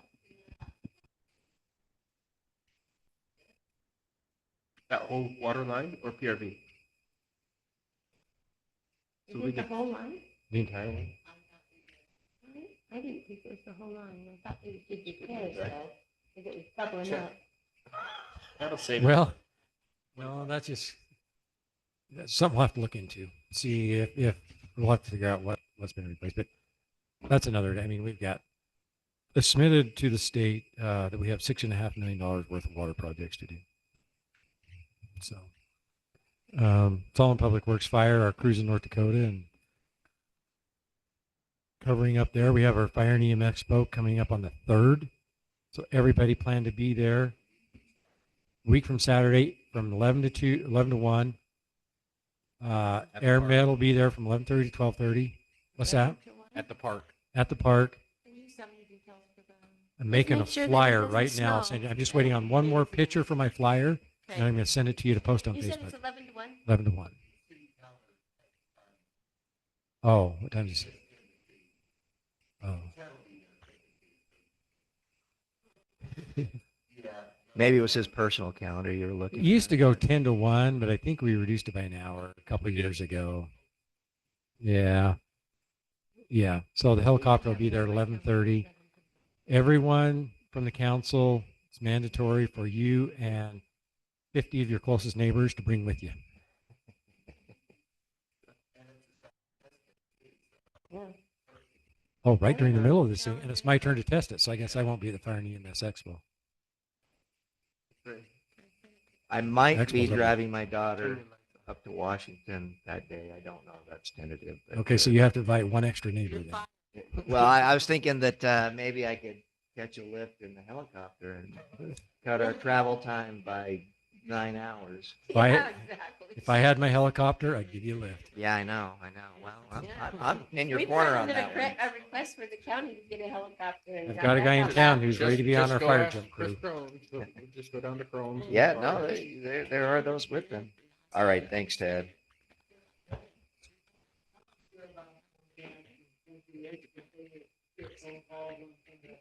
Oh yeah, Yeah, joy. we did quite a few calls.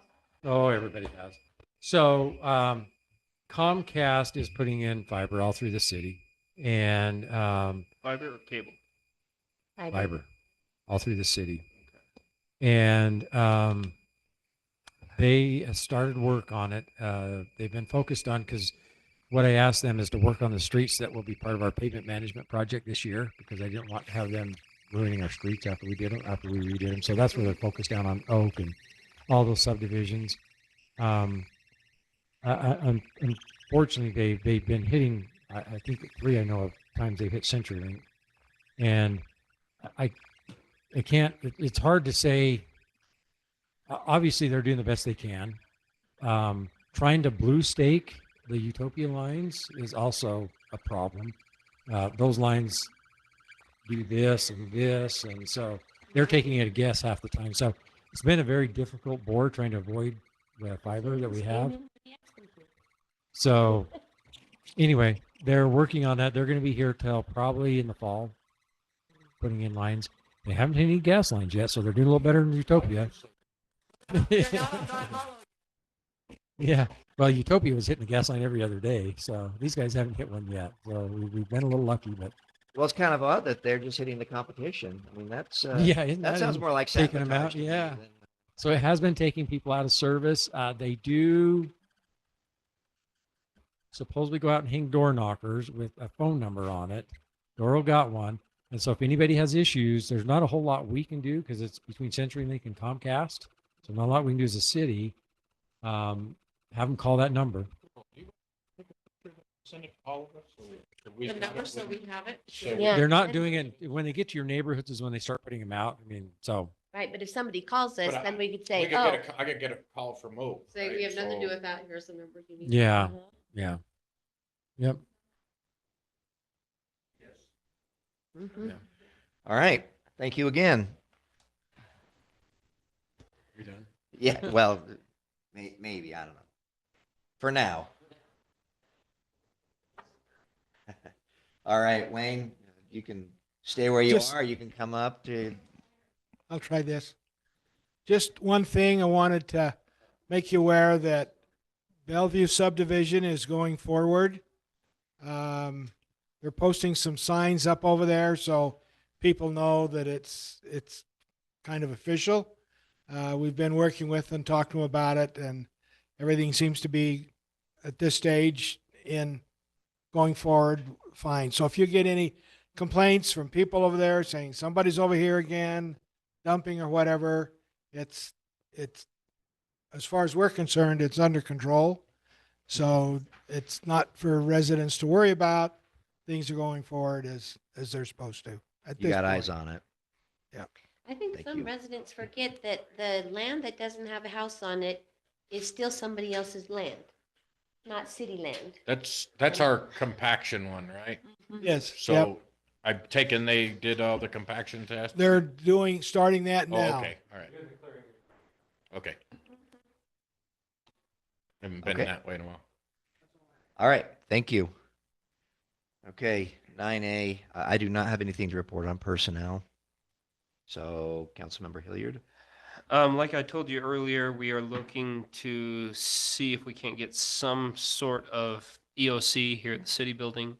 So that would be emergency comms, basically. So ham radios, things of that nature, to be able to connect in with the county if telephony or cell is down, or any other form of emergency. We're looking at those numbers. We're looking at making sure that equipment makes sense. And when we get further down that line, we'll talk more on that. So, and I'll present that with details and specs for Sounds you good. guys all to look at as well. All That's right. it. Thank you. Councilmember Hutchings. Well, we haven't had Public Works meeting. PTR, we talked this last meeting about their presentation. So they're putting a presentation together for Dark Skies for our next council meeting. So be prepared for that. Jody, I'll get with you on what they're doing. They are going to be bringing someone different in from Dark Skies International rather than Daniel, so that there's no conflicts there. Have your questions, please. Can they send us some of the written materials prior so we do, So- can we read it so that we know what questions we might have? So I would recommend, so if you haven't been to the Dark Skies website, Mm-hmm. I would recommend that you do that. There's lots of, it's not overwhelming. I mean, there's quite a bit of information there, but you don't have to get overwhelmed. You can go down a rabbit Right. hole. But again, the things that we've talked about multiple times, that we want to get clarification on, and then we can, as a council, kind of decide what direction we want to go. Can I just ask a quick question? So the dark skies, I mean, my understanding is there are actually a few governing bodies, right? Which one in particular are we looking to adopt? That's why I was asking, because there's multiple Yeah, this- ones, so I want to make sure that we read up on the one that they're going to present. If they have stuff, maybe Jody can send it in our packet. still have it on here. I will send you guys a link. Thank you. I had it on my phone. I don't see it now. No, that's good. Where we went through, I believe it's Dark Skies International, but I'll get that to you. I'll get you that link. I'll send everybody out that link. And there's definitely some different sides to this. Jody, did you get that Elk Ridge? Can you send that out to everybody so we can look at what Elk Ridge is doing on their own outside of Dark Skies? That would be wonderful too, so we can do a comparison between the other options. Sorry that took so long, longer than our meeting did. Oh, thanks for getting that I together. missed planning commission. I was actually working and was not able to make planning commission this last week, and I haven't. Thanks for what you do, though. It's a balance. No judgment here. Okay, thanks, Brian. Councilmember Kinnison.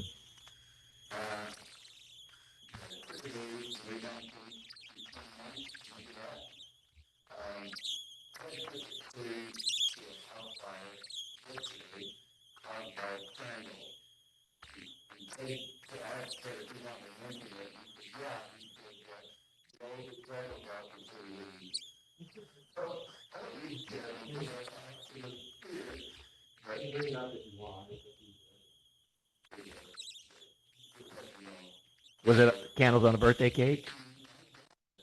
These were candles they had going in the house, I think, for Easter. Oh, Really? Oh, God, I think it was the day before, so they were being what was that, premonitionary? No, it was I think it was for Easter, and from what I heard is they thought they had blown all the candles out before they left the house, but they missed one. Left the house, started a fire, and it did some. Another recommendation, and this is in seriousness, if your house catches on fire or you have a fire in your house, close your doors, do not break or open your windows. And this guy, to his, which was unfortunate for him, the fire started in the back corner of a house in a dining room where it started, and it was burning pretty good. He, in an effort to save his cats that hadn't got out of the house, went to the front upstairs side of the house and threw rocks at the window and broke it out. That creates a great flow path across the house for the fire. And I went down the day after and just joined their investigation for a minute, the fire investigation. And it was amazing, the heat and smoke that traveled up those stairs. There were no flames upstairs, but it was melting smoke detectors upstairs hall just from the heat and smoke that traveled up there through that flow path. So suggestion, if you ever do get in a house fire, keep things closed because it keeps the fire a little better contained. Yeah. Well, you can. Well, Just don't do it during a fire. If you're trying to collect, if you're trying to get rid of your house, that's a good way to do it.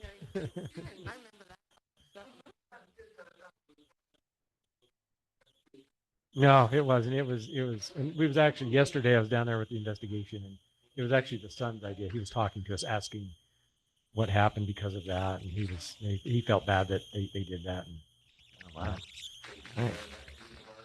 Okay. No, thank you. That's a take home right there. Joel, do you want to mention Salem's open house? Yes, so this Saturday at 10 to 2 behind Stokes, the new fire and EMS station they're having their open house. They've moved into there. You really could go down, get a tour of their station. It's one of the best around. It's this Saturday, right? It's Saturday. I saw it. I drove by it and I was like, whoa, that's nice. We have an engine that's gonna be going down and covering for them. That's the for a couple 26th, hours. right? Yes. If you want a more personal tour, you can go down any day this week between 11 and 2, and they'll take you on a more personal tour. Okay. All right. Thanks for that. Okay, Councilmember Lund? Yes, hi. Hi. Yeah, we met with finance, we talked about the budget. Apparently we didn't ask the right questions, but we'll do good. Communication team, it's time for the newsletter again. So Doral, you're up. Wayne sent his today, so I need a TED Talk. You should talk about the fire, Ted. Don't blow out the windows, don't leave your candles burning. Yeah. You got a few days, but if I could have it by the weekend, guys, that would be great. Everyone's been really good at that. I appreciate it. I know it's hard. It's one extra thing, but I try to be good about reminding. So if there's something that makes it easier for you, let me know. And then events and volunteers, Maple Festival. I helped in the beginning a little bit, and then I went in the morning. I wasn't there in the middle. We're in the middle of a kind of a remodel at home. Brian and I were there the whole time. And I haven't been there. You didn't have any EMS there? Yes, we did. Well, we had Brian. Brian. He stayed. Ted was there for a bit. Okay.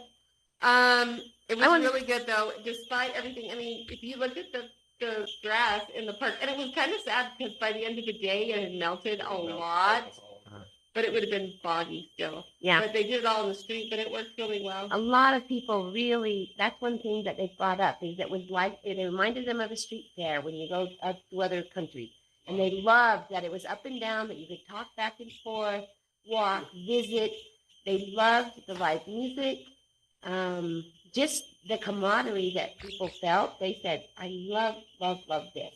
And I invited quite a few number of the VIPs. So we had a few mayors come from the county, a few city council people, a few of our county commissioners, and our lieutenant governor all came.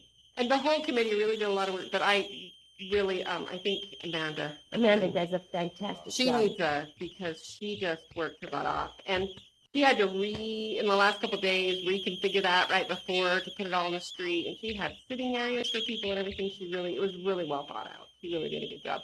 I told her she should run for city council. And then we have our new committee chairs for Woodland Hills Day. So it's going to be Aaron and Angie Lowe. And they will work with Mark and Tracy Talley. So they agreed. They actually decided to do it, and they forgot to tell me. And I ran into Angie in Costco, and I was like, hey. She goes, did Aaron call you? I'm like, no. She's like, we're going to do it. I was like, okay, good. I think it'll be good. The idea is to have have somebody that did it before train the newbies, and then the newbies will do it again next year and train new newbies. So that's kind of the idea. And then I have to tell you, the history project, so good. And I know the city people have been interviewed. It's kind of funny because I've been on the planning meetings, but as far as some of the things, like they kind of just tell me, no, Janet, like because they know I have a lot of things on my plate, and so they're not letting me do stuff. And I was talking to Wendy about it, and I said, well, I feel bad. Like, it was my harebrained idea, and I'm not. Like, I want to do more of the work. But she said, no, because I said, it's hard for me to do that and then hand it over to somebody else and say, okay, now you do all the work. She said, Janet, Glenn is, like, giddy. They're, like, so happy when they're filming, and it's, like, so cool, and the footage that they're getting. And they've really, Wendy and Lori have really put some time in and gotten a lot of the old-timers, even. I mean, we had a very comprehensive list of people in each category of who had some of the history of Woodland Hills. And they've been interviewing all these people, and they've just gotten some really, really cool stuff. And then we have we are all on a Google, like, for photos. And so as Lori's getting photos, she's uploading them. I've actually got to put some in too, but. I have some that Lynn Poper gave me before he died. Okay, so if you want to send them to me digitally, I'll upload them and say that I'll let everybody know that I got them from you. But if you could send them to me, then I'm a part of the Google Photos, so I can upload it. But anyway, so we're getting lots of really cool old photos and all kinds of fun things. So. Awesome. If anyone has a picture of, we can't find, remember the famous Woodland Hills Drive gates? We want a picture of those gates. Uh-huh. No. Trees in the road, those were, You need those were that normal. too. I might have So those. if anybody has any of those, if you have any We old have the photos, light we from have, the house. remember the Yeti? We have lots of pictures of the Yeti. Yeah. Remember the Yeti? We've got some Yeti pictures. The vampire at the mailbox. I want that. If you have a picture, do you have a picture of it? Somewhere. Okay, Yeah. if you can find it. Ted or Doral, there's that fire department site on the Google Drive that's got old pictures in it too. Just that That they're might old be fun. pictures. You can I ask- have been. I've asked for 2 months Oh, from people for old pictures.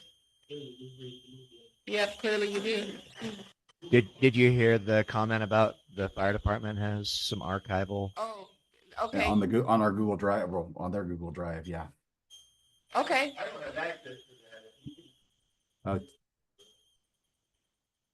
Ted, do you have access to that still?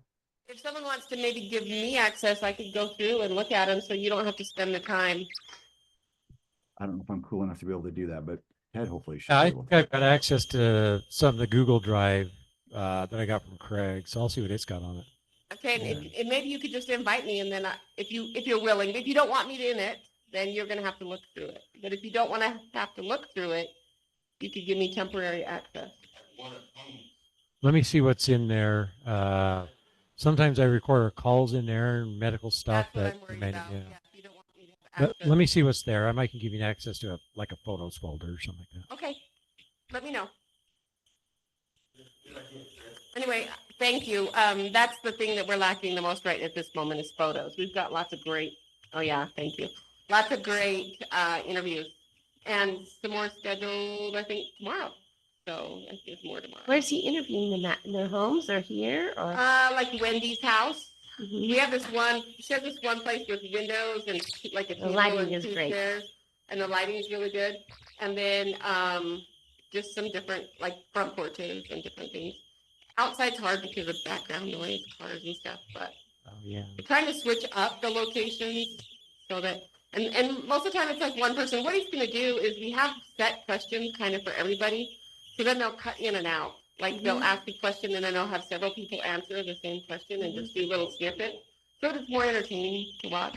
That'd be great. Well, he's But- an expert, Glenn. Yeah, and Liz right? Dennis. Yeah. Yeah, he's helping to film. Yeah, because he used to teach film at EDU. Yeah, no, he's the Him one and that, Glenn he was my used to, cameraman. take the class. They were in Uh-huh. class together or something way back when, Yeah. but they're working on it together. They're Nice. doing that part of it. So one of them's filming, Dennis is filming, and then Glenn is Editing. doing the editing. Oh, they're I'm having sure it'll be really blast. good. I love it. Anyway, I'm Okay. excited to. Do you know if It'll they be fun. interviewed Georgia Blanchard McGiff yet? She's on the list. Okay. I don't know if 'Cause it's done yet, I but she's talked on to the her list. last night and I said something and I was like, oh, she's acting like she doesn't know. And so I like. And maybe she's I on the haven't list, called so them they yet. just might not have called her yet. And you should know, I did ask for a little bit extra in the city celebrations budget, and it's on there. But it's because we're gonna give a digital link to everybody, but we're also, some of the elderly people, or if they want it, we want to be able to burn it on a disc and give it to people. So there is a little bit of extra money, and it's not a lot, but just so that for the cost of the CD. Great. Yeah, no, that sounds like a good call. Okay. Awesome. And when it comes out, we can put that QR code in the newsletter right after. And who's going to design the album cover? You got to get someone, maybe one of our. Mayor, do you want it? Are you wanting to design the Yep. album cover? Except the only thing I can draw is superheroes, and I did those for my kids when they were younger, and so I got the Muscle Man sort of thing. So yeah, I'll put together a couple of Muscle Men that. Well, what's cool is, I mean, we've been really proactive and it's been good. We started early, but we should have all the interviews done by the end of May. Nice. And then they have June and July to edit it. I mean, we have lots of time. And then if it's like somebody we've forgotten, we can hurry and do that person. Yeah, It just I gives love a it. buffer. We just figured in the summer, everyone's gone. And so we thought if we could get all the interviews in before summer happens, then we can. Right. And then if there's something we're missing, you know, when you start putting it together and you're like, we don't have, then we have time. Yeah. Yeah. Anyway, Cool. All right. Thank you. that's all I got. Okay, Councilmember Malkovich. As Brian said, we had no report for Public Works other than what Ted already gave us. Community Development, their next meeting is April 28th. And then I wanted to publicly recognize Scott Rasband, who is the owner of the Chick-fil-A in Spanish Fork. He was able to provide dinner to our fire department to take to the dispatch center. They were in charge of giving the dinner to the dispatch center employees last Tuesday, was it? And we were able to get that donation and Ted said that they enjoyed that dinner. So I wanted to just publicly Yeah, we took them plenty of food and they recognize really him. enjoyed it. And then encourage our residents to eat at Chick-fil-A. Done. And volunteer for go apply for dispatch. I actually go to Popeyes, but we're Chick-fil-A fans too. So I thought that was where you headed after. no, it closes kind of early. Popeyes is open late. That's why we go to Popeyes. And these meetings go on and on and on. And on. Well, that's what happens I'm just kidding. when Monica doesn't come. Yeah, yeah. no. It's her fault. I'm gonna text her right now and tell her to be trouble. Yeah, well, we've got a new granddaughter, and Oh, so yes. she gets all She the got a better attention. offer. Yeah, she's got a way better offer. No offense. Yeah. I got I'm a little it. offended. All right, then item 10.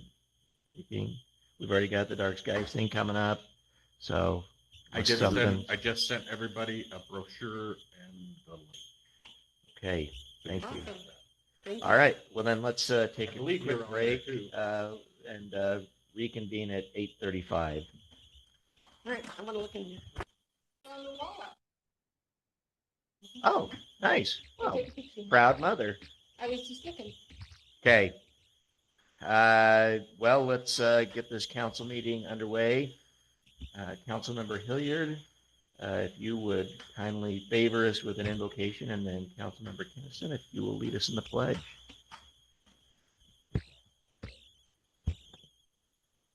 Our dear Father in heaven, we're so very grateful for this wonderful opportunity to come together as a city council.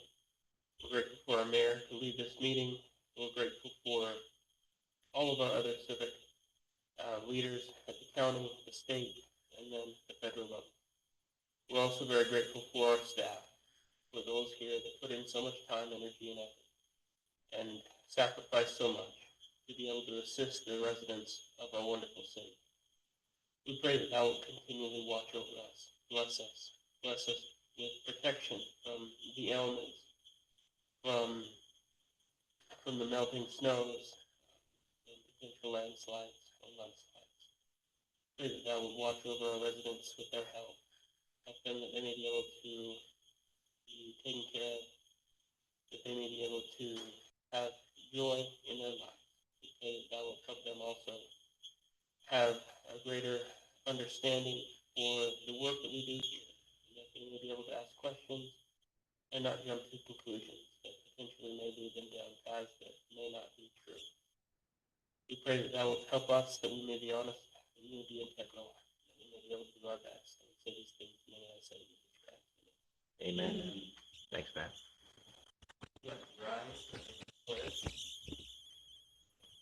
I pledge allegiance to the flag of the United States of America and to the republic for which it stands, one nation, under God, indivisible, with liberty and justice for all. Thank you. Okay, public comment.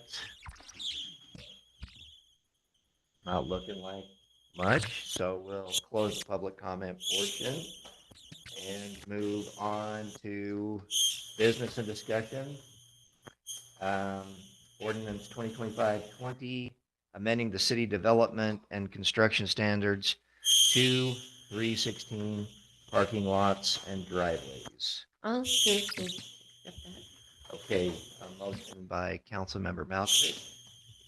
I'll second it. Seconded by Councilmember Hutchins. Councilmember Malkovich. Yes. Councilmember Hilliard. Yes. Councilmember Lunt. Yes. Councilmember Kinnison. Yes. Councilmember Hutchins. Yes. Okay. Motion carried. Item 16, ordinance 2025-21, amending city code 542C 10, 16-9, and 10-11, 8A. Remind me of that. Yeah, so. Okay. They're both 12 foot Yeah. wide. Okay, a motion by Councilmember Kinnison. Seconded by Councilmember Blunt. Councilmember Hutchings? Yes. Councilmember Kinnison? Yes. Councilmember Blunt? Yes. Councilmember Hilliard? Yes. Carried. Resolution 2025-09, adopting interlocal cooperative agreement with the administration of the 2025 municipal election. Second it. A motion. You pointing? Nothing. Some, okay. You read the motion. Oh, gotcha. Well, that was just I wanted to get rid of ranked choice voting and Yeah, yeah. All right. Well, I think you still got it. So Yeah. I'm good. motion by Councilmember Lund, seconded by Councilmember Malkovich. All in favor? Aye. Aye. Any opposed? That motion carries. The authorization of large purchase requests. Didn't have any. Don't have any. Don't think any for sale. And then the budget calendar. So, Chris or Jody, does one of you have that? Okay, there it is. All right, so there it is. So the two public hearings are May 27th and June 24th. Yep. But tonight we need to publicly announce these dates. Sorry, I guess that's what you were doing, Gary. Read it out loud. Yeah, read them all Yeah. out loud and going forward. So start moving forward, May 16th, have the budget ready to City Center for citizen review, which I will take into consideration all these few little changes that we did. Redo the narrative with the $95,000 on the Parks and Rec. May 27th, have the first public hearing and adoption of the tentative budget and the budget retreat that same night. June 10th, do the budget discussion in a council meeting if necessary. And then the 24th will be the final vote on fiscal 26 and 25 budgets. The last drop dead date is June 30th. That budget for next year needs to be done, and also for this year's budget changes. Hey, thank you. So, I just want to mention, Finance group, I appreciate the handout with the narrative at the front. I really think that's very helpful. for me. Mm-hmm. I've gotten used to reading Chris's ledger. It makes anyway, thanks for doing Well, that. and maybe when we have our public Oh, that'll help with hearing, that, if we yeah. have a few copies of the minutes for people to get that. Yeah, very helpful. okay. Well, we get a motion to approve that schedule. Okay, motion by Councilmember Malkovich. I'll second it. Seconded by Councilmember Hilliard. All in favor? Aye. Any opposed? Okay. That motion carries. There has not been any legal updates to speak of, so unless someone else has some statutorily authorized reason to enter a closed session, we'll dispense with that. Call for a motion to adjourn. Make a motion to adjourn. Motion to adjourn by Councilmember Hilliard, seconded by Councilmember Kinnison. We're adjourned. See you guys. Thanks, Chris.